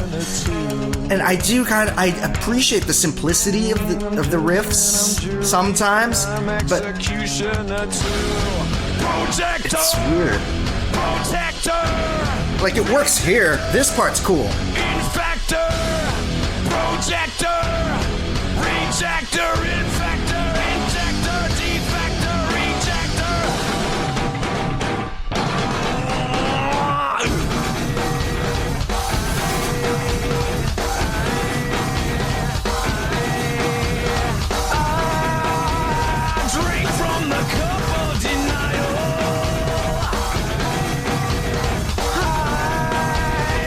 I'm not. What are you singing here? I can't. I don't even know what's happening right now. Like, what key are you even in? What?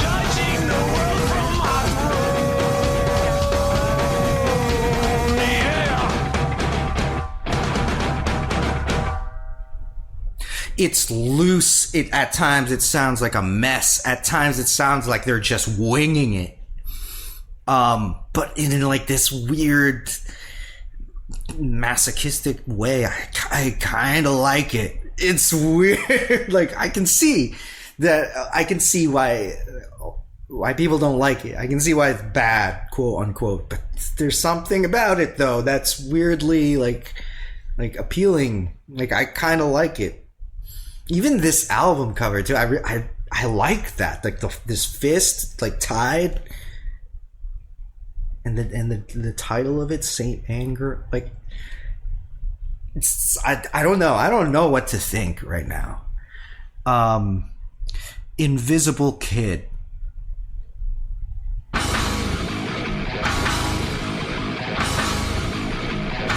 That's low. That's really low.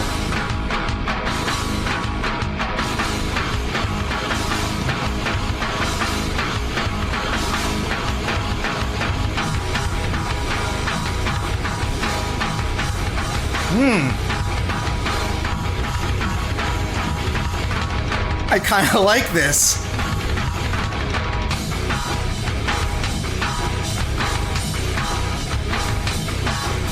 Okay.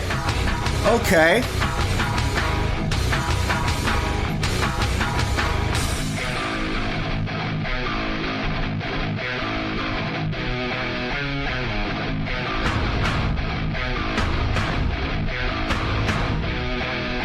Invisible kid, never see what he did. Got stuck where he hid, falling through the grid. Invisible kid, got a place of his own. Where'll never be known in a word he's grown. Invisible kid, never see what he did. Got stuck where he hid, falling through the grid.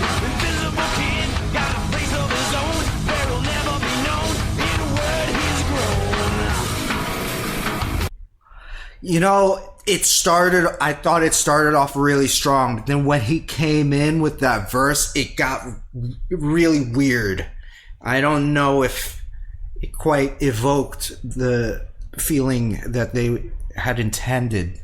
It sounded a little weird, but I think the basic idea of this song is still kind of cool. I like the idea of it, but I don't know. Let's listen to where they go.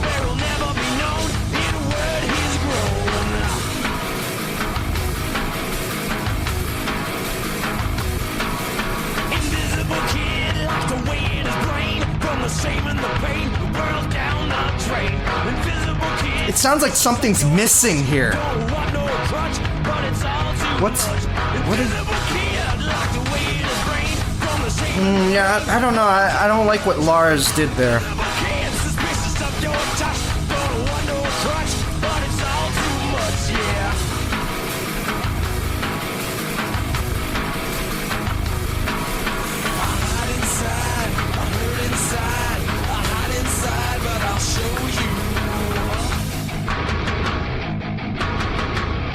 Like, this sounds like fucking Slipknot or some shit.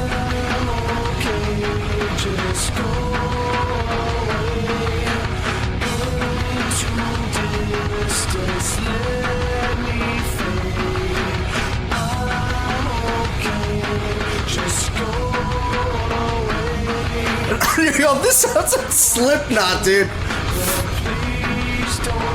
This is like Joey Jordison, fucking clown, like hitting some beer kegs.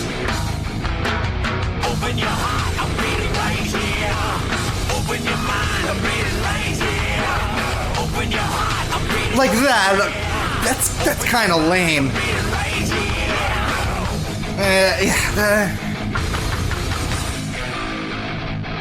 Doesn't work for me. But like the basic premise of like this riff, I like it. I like it. I just wish, like, what are you doing here, Lars? You should have. I don't know.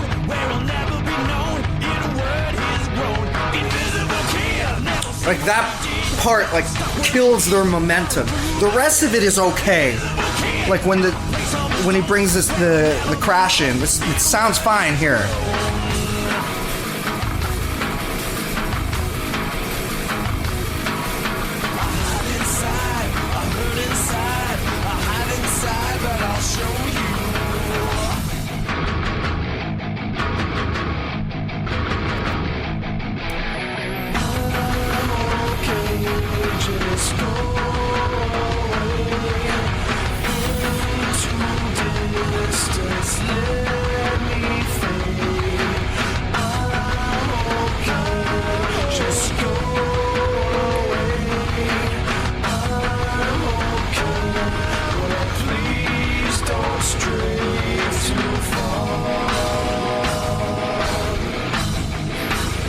Oh, you know what that sounds like? That fucking Slipknot, what's that song? I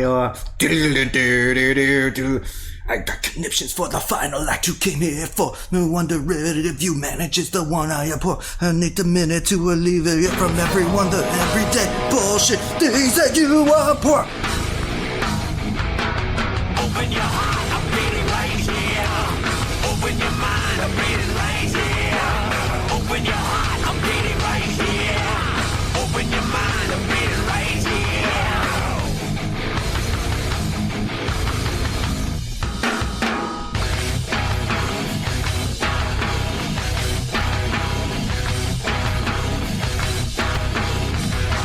That's cool.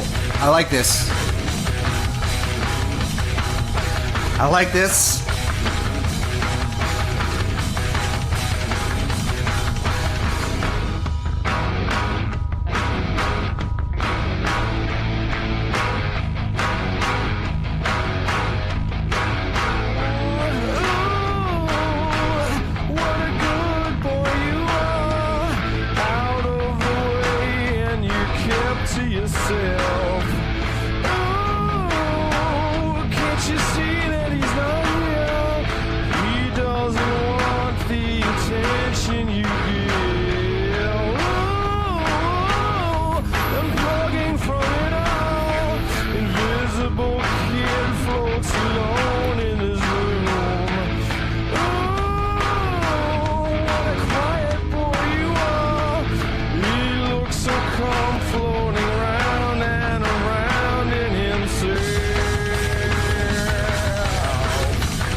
It's like weird, and I oddly like it, but it's weird.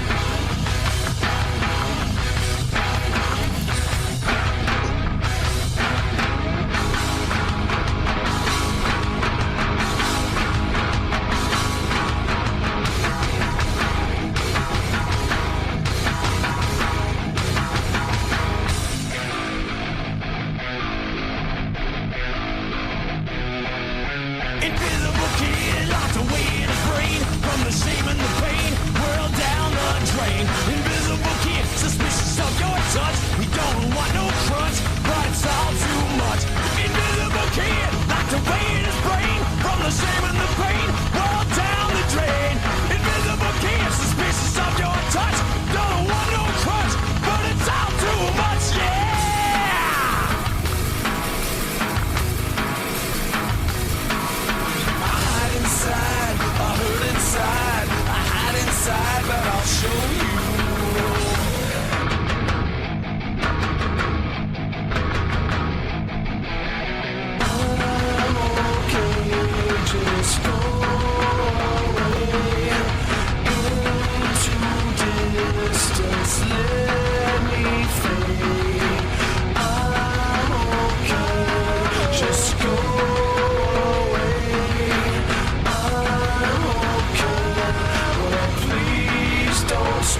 kind of being right here.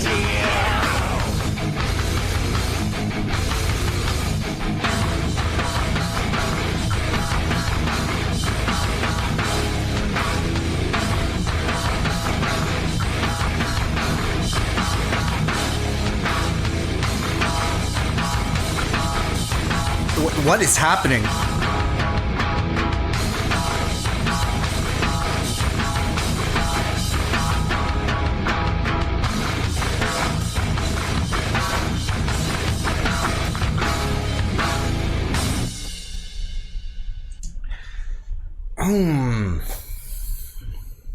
Again, it's such a weird mix, because there's things about it that I actually really like, but there's things about it that are like weird.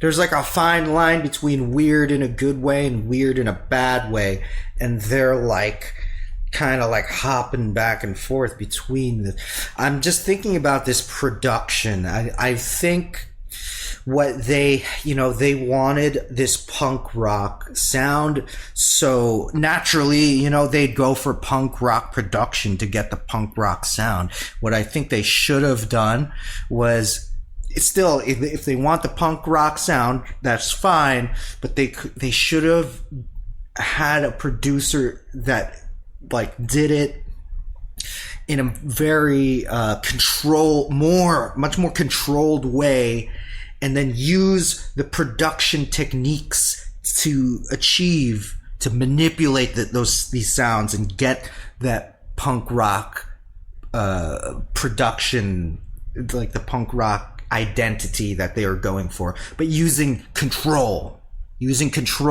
in the studio to do it. Whereas this producer, Bob Rock, his approach is more just like, okay, I'm just gonna let them do whatever they want to do. There's no control here. I think that's the issue. There's no control. So it's at times it's kind of all over the place. They're taking so many gambles here, and sometimes it pays off and sometimes it doesn't.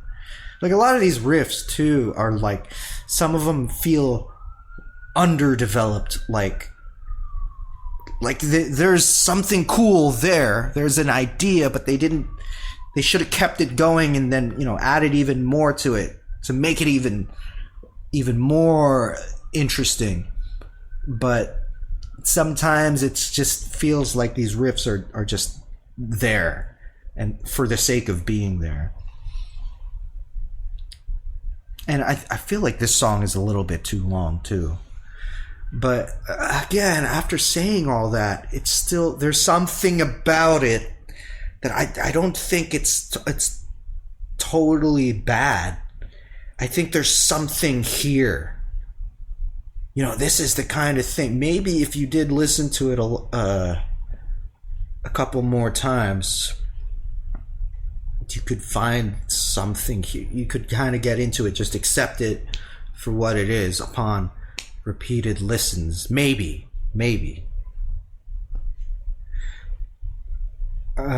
Track whatever. 1, 2, 3, 4, 5, 6. Track 6, My World.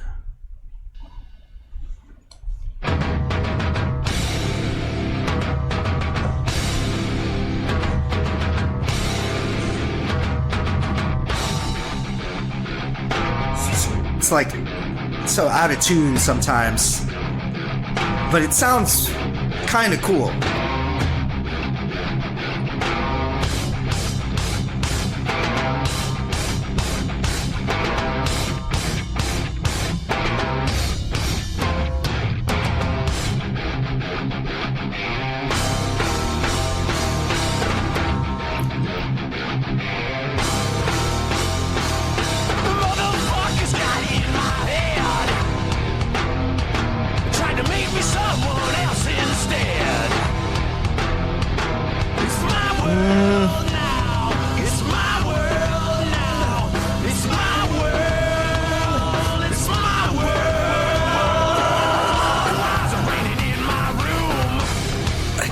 That was weird. Cheer up, boy, clouds will move on soon. Heavy fog got me lost inside. I'm gonna sit right back, enjoy it.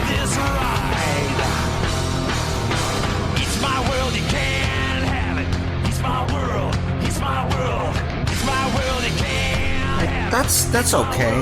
It's my world. It's my world. You can't have it. It's my world. It's my world. But yeah, a lot of times when you got the backup vocals on it, it sounds weird. I've noticed that throughout so far.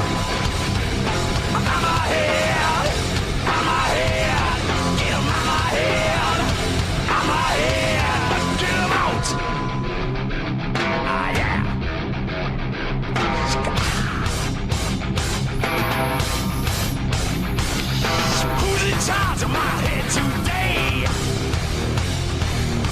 Dancing devils and angels away. It's my time. Like, that's okay. But for that to be like the hook, I don't know. Look out, motherfuckers, here I come. I'm gonna make my head my home. The sons of bitches try to take my head. Try to make me someone else instead. Ooh, it's my world, you can't have it. It's my world, it's my world. It's my world, you can't have it. It's my world, it's my world. It's my world, you can't have it. It's my world, it's my world. It's my world, sucker.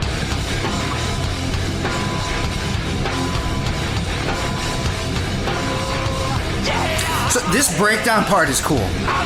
This part's good.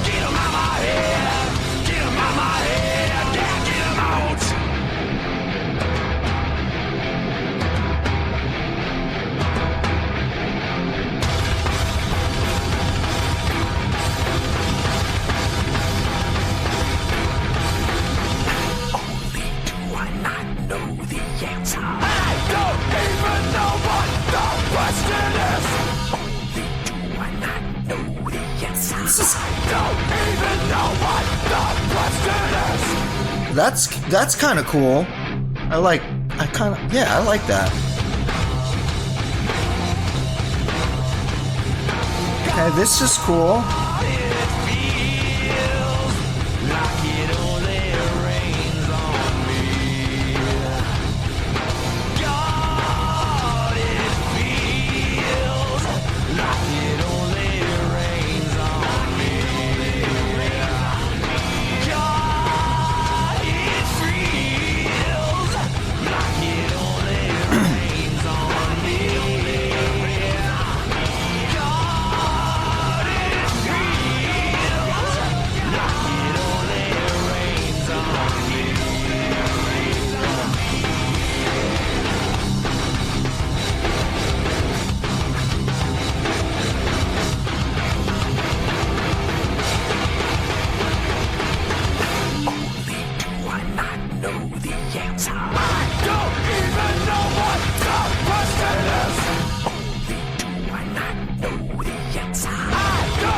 I like this part.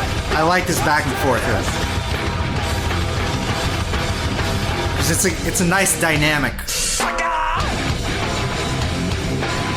That was cool. And again, polyrhythm breakdown. It sounds good.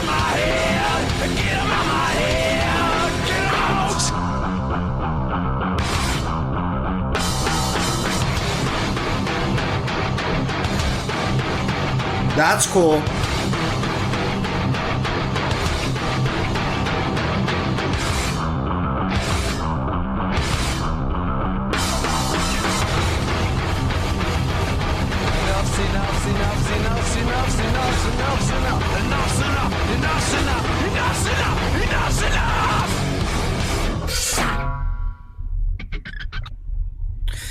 Yo, that outro was sick. The outro was, see, like they should have used that in the beginning of the song. Made that like the main, like that's a cool riff. Like the very end of that. That's really, really, really fucking cool, I think.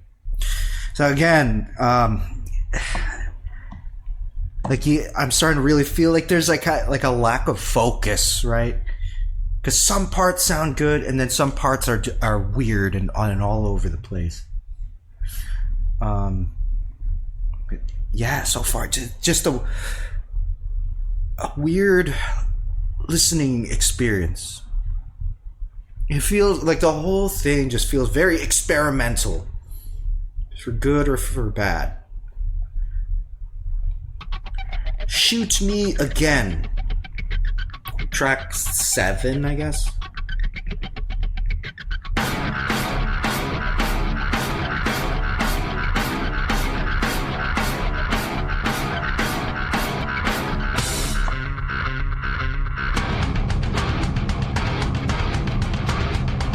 This is cool so far.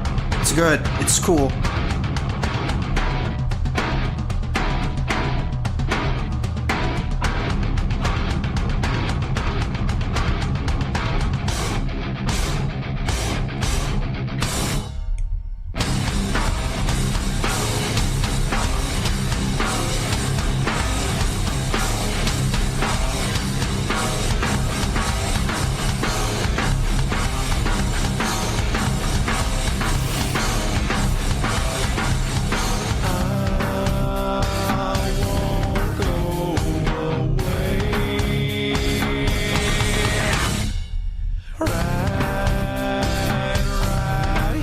It kind of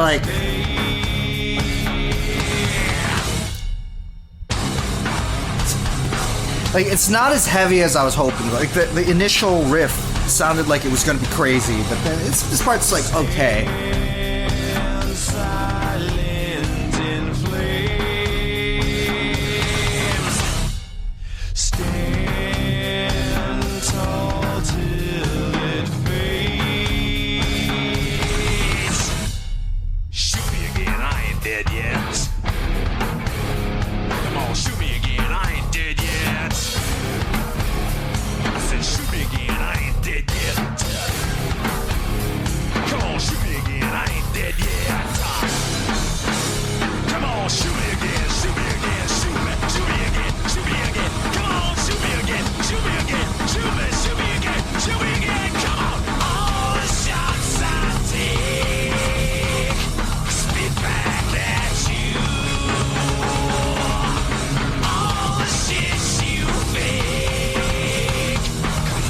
I like when they got really fast there. That kind of brought it together for me.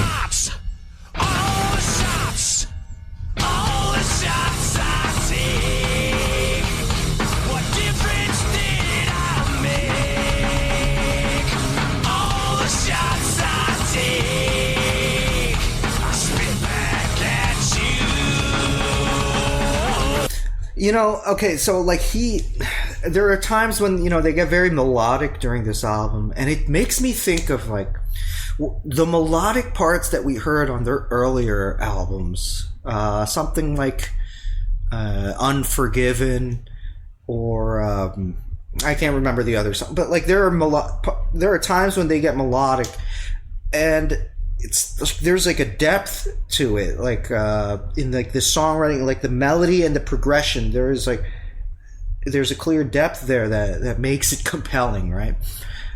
Here, I can't help but feel like there's like a lack of that. Like it gets melodic, but it's like doesn't really go anywhere. It's just like simple melodic phrases, and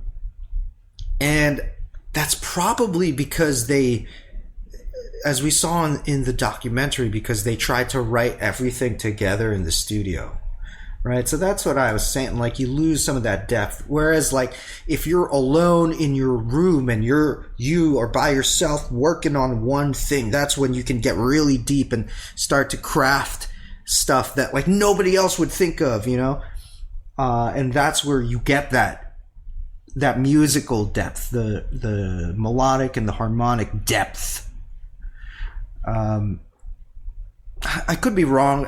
Maybe there's more stuff on this album, or maybe upon future listens, maybe I will discover that. But just from what I'm getting right now, it's just the melodic parts are just kind of there because it felt like they needed to be there as they were arranging it.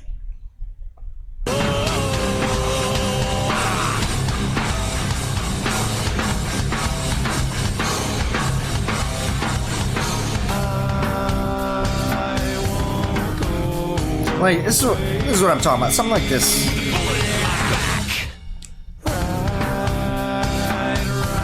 It's just kind of here. There's nothing. They're not doing anything too crazy here, you know.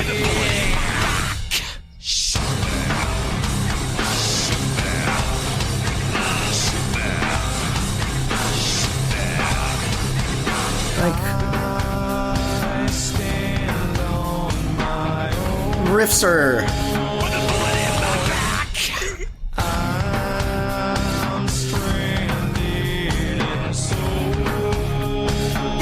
yeah, it feels a bit vanilla. Shoot me again, I ain't dead yet. Come on, shoot me again, I ain't dead yet.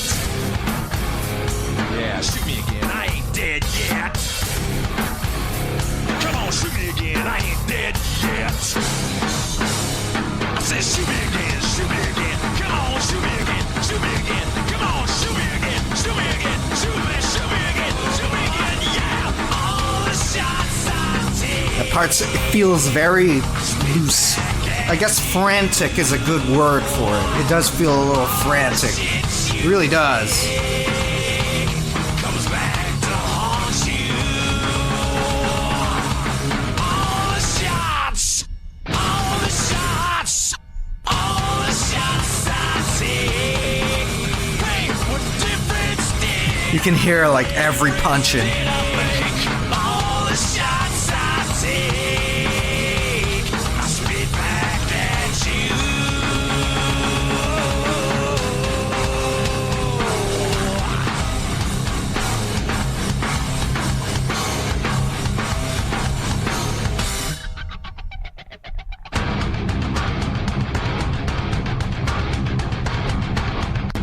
This part's cool.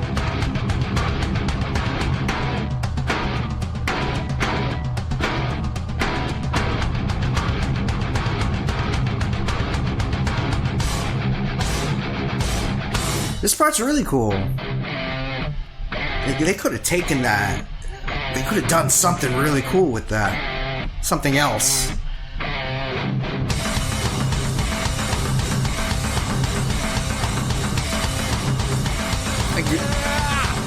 This part's cool.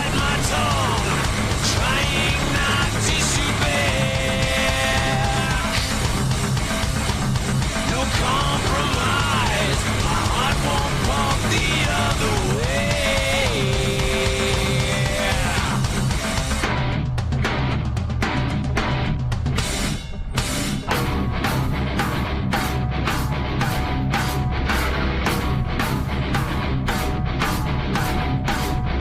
Wake the sleeping giant, wake the priest, wake the sleeping dog, don't let him sleep.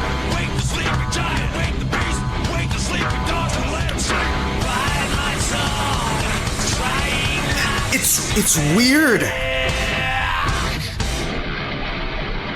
all the shots I take.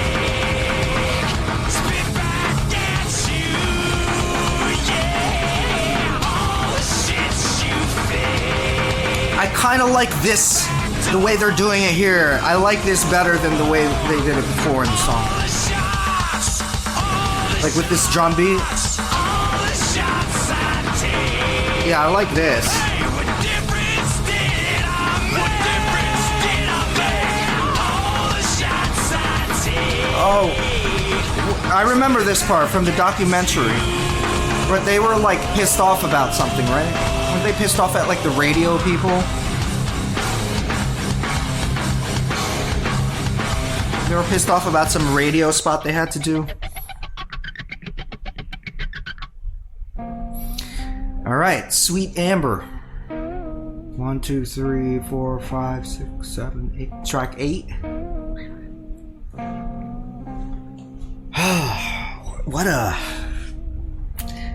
What an interesting listen, this album.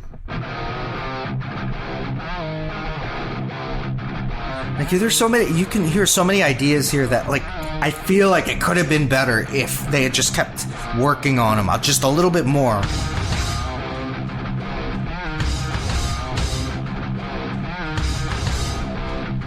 What's happening there in the background?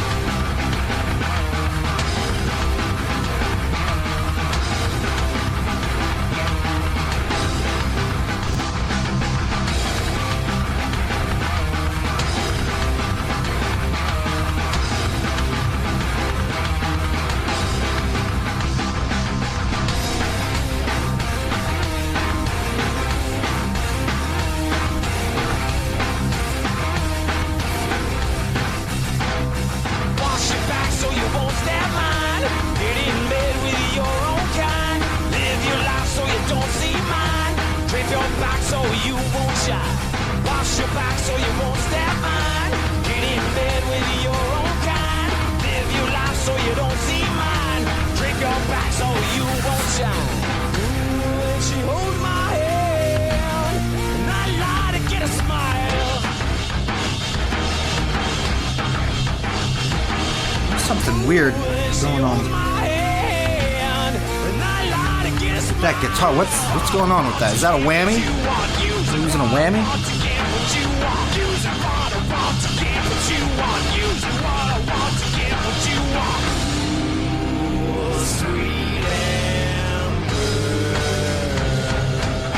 How sweet are you?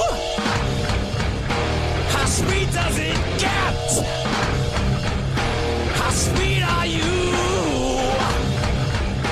How sweet does it get?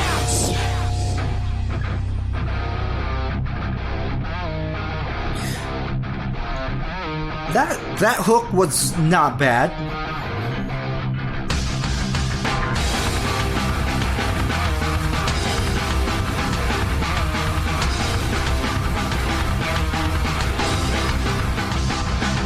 Place a rabbit, fence a stick. She rolls me over till I'm sick.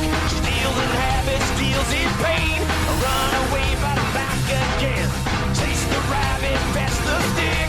She rolls me over till I'm sick. She deals in habits, deals in pain. I run away, but I'm back again. Then she holds my hand, and I lie to get a smile. Yeah, that's a whammy bar or whammy pedal. I can hear it. Then she squeezes tighter. I still lie to get a smile. Use what I want to get what you want. Use what I want to get what you want. Use what I want to get what you want. Use what I want to get what you want. Sweet Amber, how sweet are you? How sweet does it get? It's cool. It sticks out because it's a different time signature. How sweet does it get?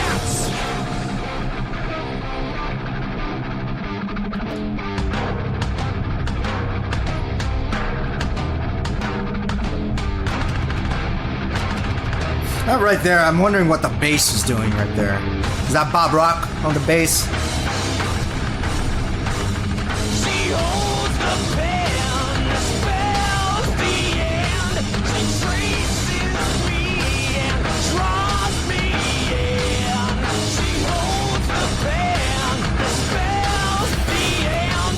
She traces me and draws me in. Sweet Amber, sweet Amber.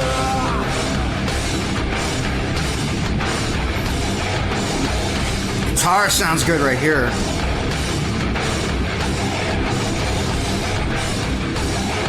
It's like really in your face, these guitars. Almost kind of drowning everything else out.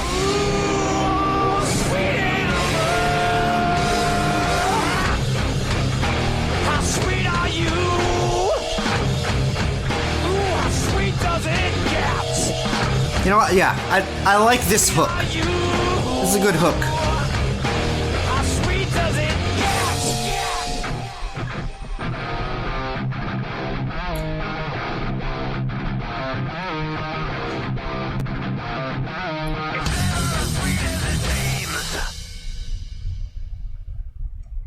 Okay. Is this the next song? Yeah. The unnamed wait, the unnamed feeling. Okay, we got a music video here. Let's watch this.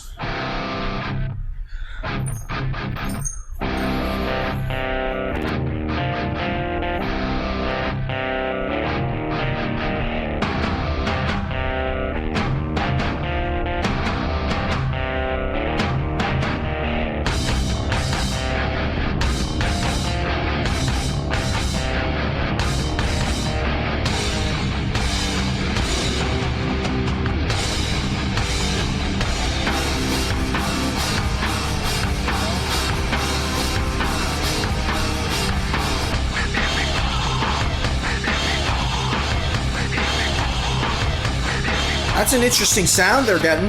That one guitar. Before I couldn't say I liked it. When do I start writing all this down? Just let me plug you into my world. Can't you help me be uncrazy? Name this for me, keep the cold air. It's like it feels a little too raw. It's too raw. Usually raw is a good thing with aggressive bands, but in this situation,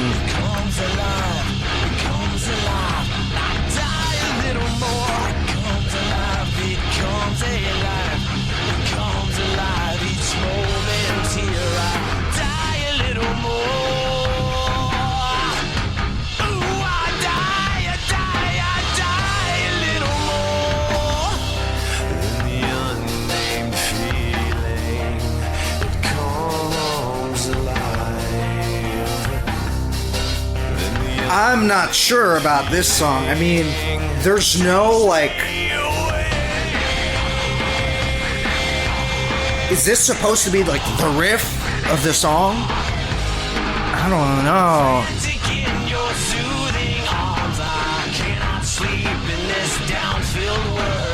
Like, there's nothing really crazy happening with the guitars here. Like, there's no, like, big riff or anything. Like, this is it. This dun dun dun dun. Like, that's what this song is.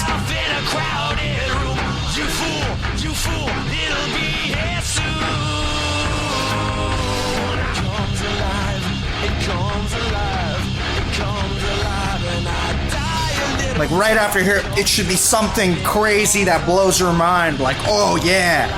But it doesn't, it's not really doing that. It just goes back here.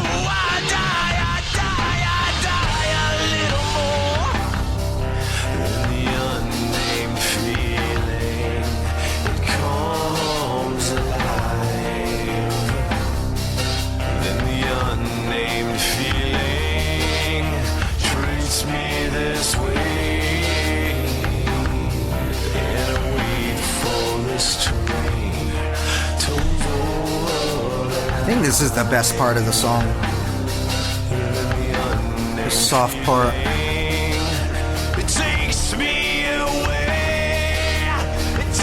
The imagery is cool.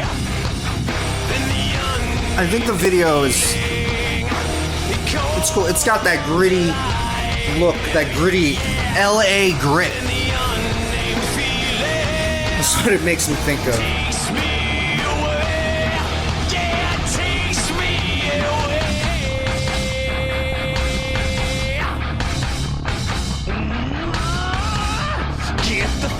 Out of here, I just wanna get the fuck away from me. I rage, I glaze, I hurt, I hate it all. Why me? I cannot sleep with a head like this. I wanna cry, I wanna scream. I rage, I glaze, I hurt, I hate. I wanna hate it all away.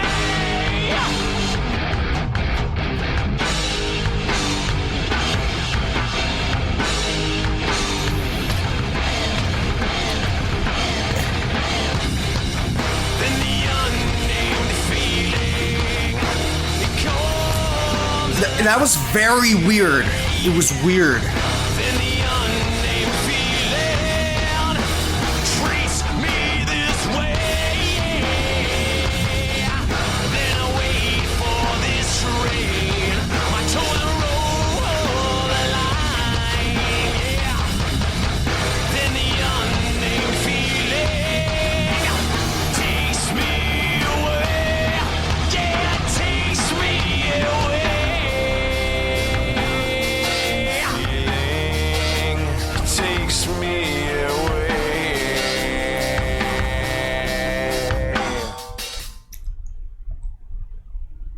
Even the way it ends, yeah, I think that's the roughest song that we've heard so far. That song's...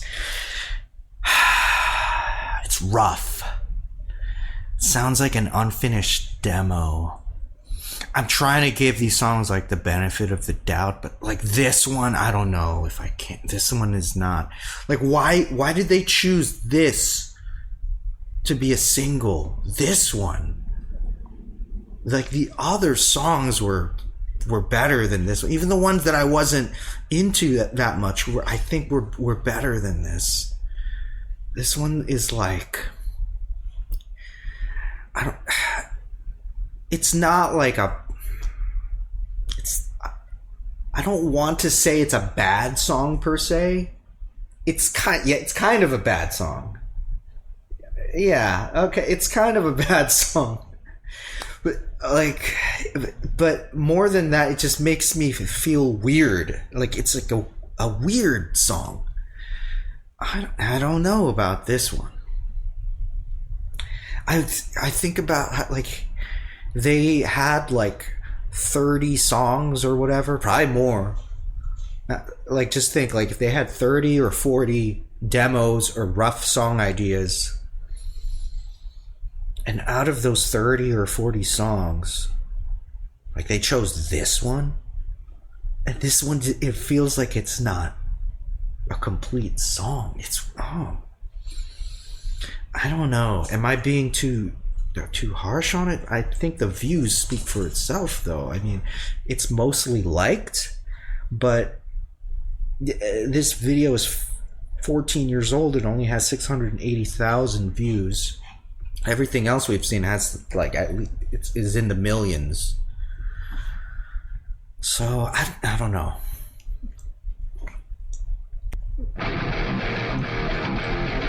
Next song, Purify. It's that snare, that ringing snare. Okay, this is cool. This is good. Okay, good.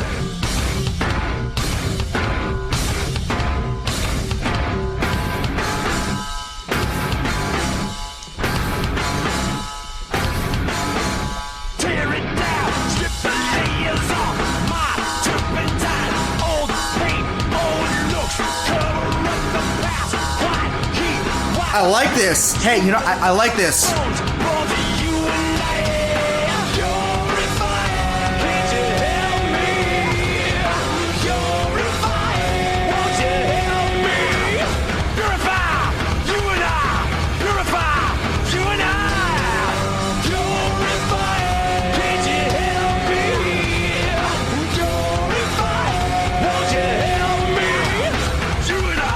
Some weird stuff going on with the notes. But this track is good. This song's good. I like this one. I like this. Like, this should have been a single, not that last song.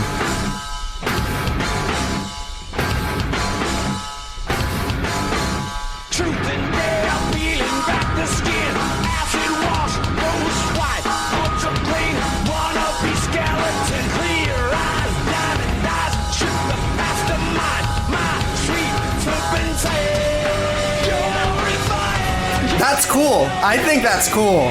It's weird, but it's cool. This part's cool. And this part, there's some fucking wacky shit happening with the notes.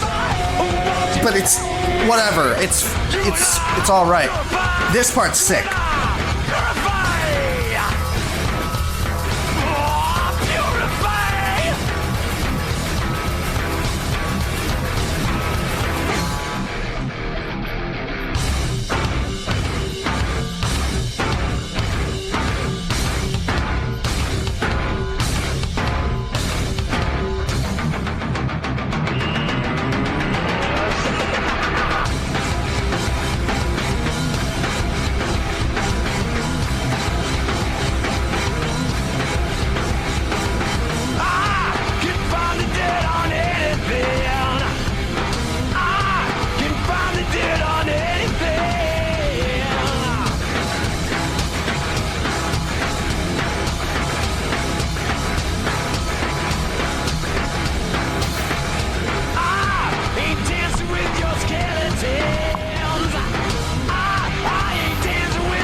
Wait a minute, hold on.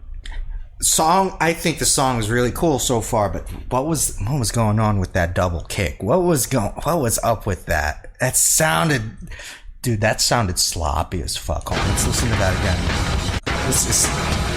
Listen to how this is sloppy, dude. Listen to this.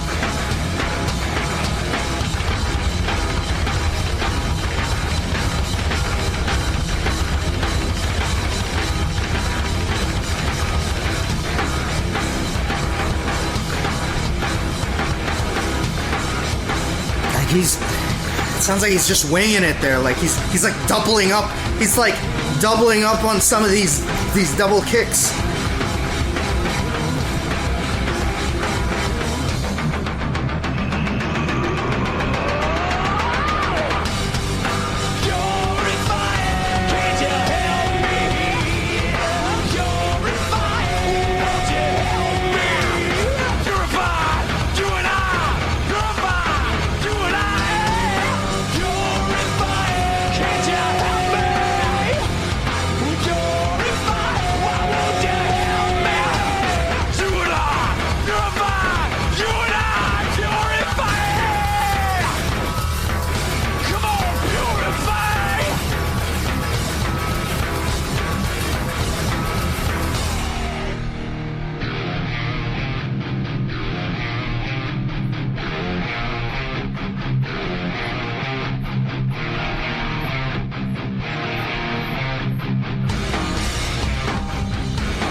That's an odd drum beat.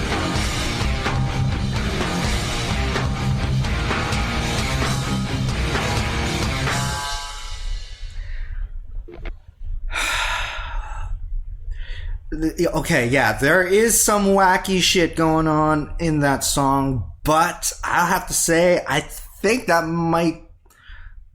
one of my favorites, I think, on this album. I like it. I like that song, Purify. All right, the last track on Saint Anger, All Within My Hands.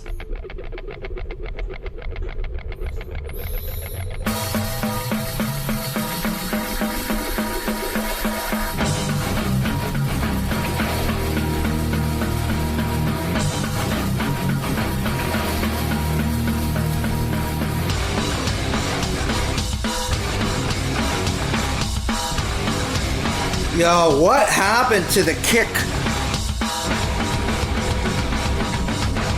Why'd they bring out this really bright, slappy kick sound when the rest of the album didn't have it? And then on that one part.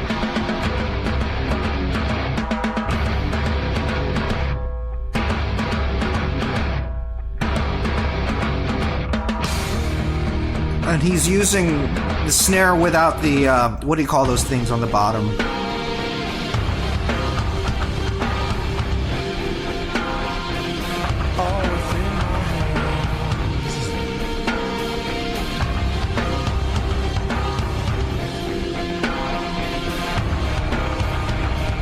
All within my hands, squeeze it in, crush it down. All within my hands, hold it dear, hold it suffocates.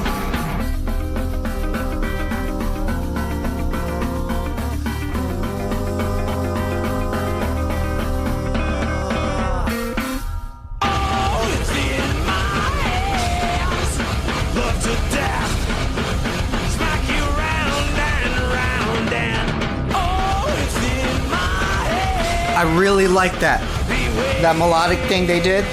And then when it hits, when this part hits, this is cool too. This is good. This sounds like Slayer right here.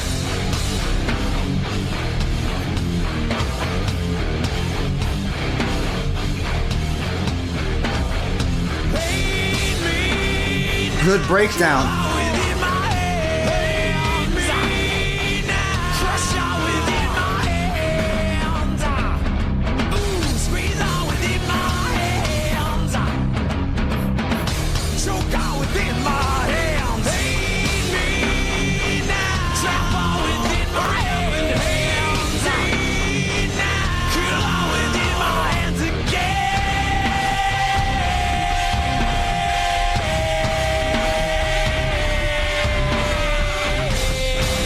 good tempo change, I think. That was cool.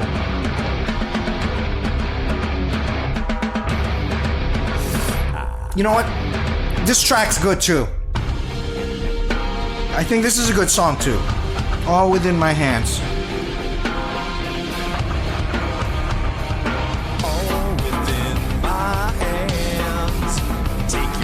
Why is it so long though?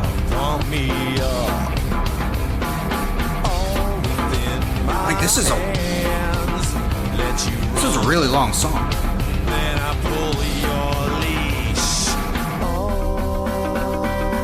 Like this is cool. From here on, I think it's all arranged really well.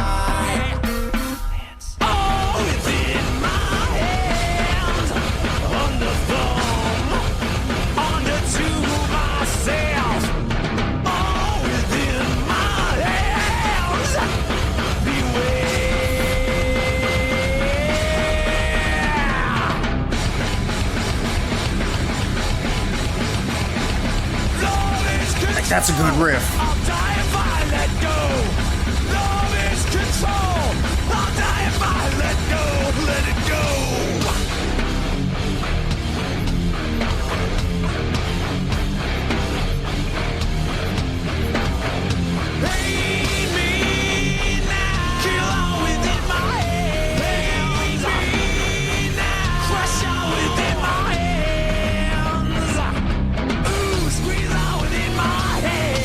Interesting, this part. Like, the way the kick drum hits that part. It's interesting.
You know what I just realized too? I just realized this.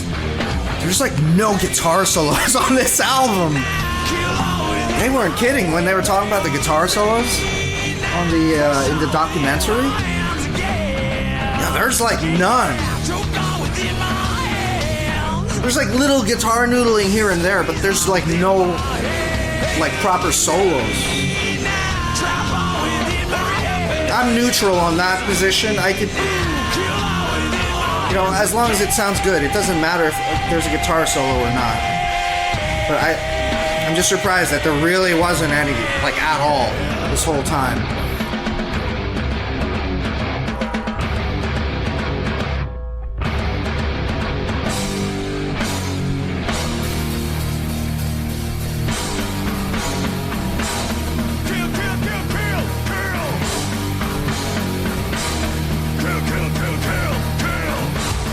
This part's interesting.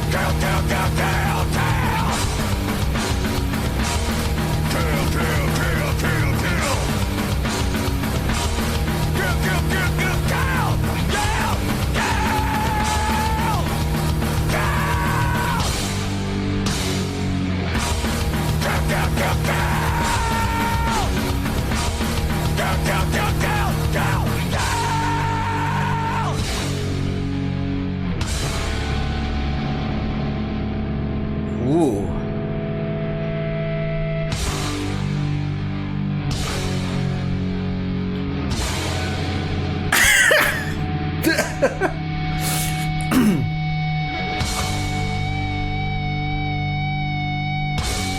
I can feel them looking at each other.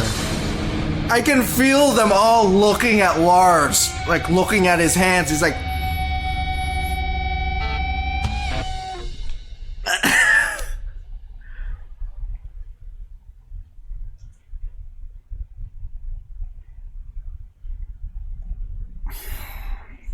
and that's it. Saint Anger. Wow. Okay. I get it. For people that like hate this, that absolutely hate it, you know, or like longtime Metallica fans, that I get it, it's not like this came out of nowhere, because they had kind of been on this downward trajectory like before this album. They were having their own issues. So I mean, like, I get it. So for me personally, from a Metallica hater, I don't think that it's all bad. I think there is value in this album. I think the biggest problems are like the production. It's too raw, too undercooked, too out of control. There's not enough control. Control is always good. It's all fuck what everyone says. I think control is always good. Even if you want to make something raw, you can do it, but still do it with control. And you control like the sounds of the production, the like the mix, the takes that you use. You can still use control to create something that sounds good and sounds raw. Like, you know, use your production trickery like a magician to deceive us into thinking that it's raw, but when really underneath it's very finely controlled. And this album has none of that. It's like I'm hearing stuff that like I'm hearing like mistakes, you know, in the final product. That's my own personal opinion about that. With like the production thing, the control thing. Yeah, there's a lot of parts that are not focused. There's some parts that are like almost feel filler, or like they didn't know what else to do. There's some parts where they're like on the brink of like coming up with something really sick, but they didn't develop it enough, and it just kind of falls short. There's a lot of parts like that. But I feel like they were actually onto something though, because there's still like some parts that are really cool that sound unique because of the production. Like sometimes this raw production works for it, and it sounds really good, I think. And it's just mixed with other moments that are like what is going on? What are you doing? It's a mixed bag. And yeah, I totally understand for the people that hate this, but I wouldn't totally write it off as being like a complete failure. I think there is like some cool stuff going on here. Yeah, if it had just been produced more and better,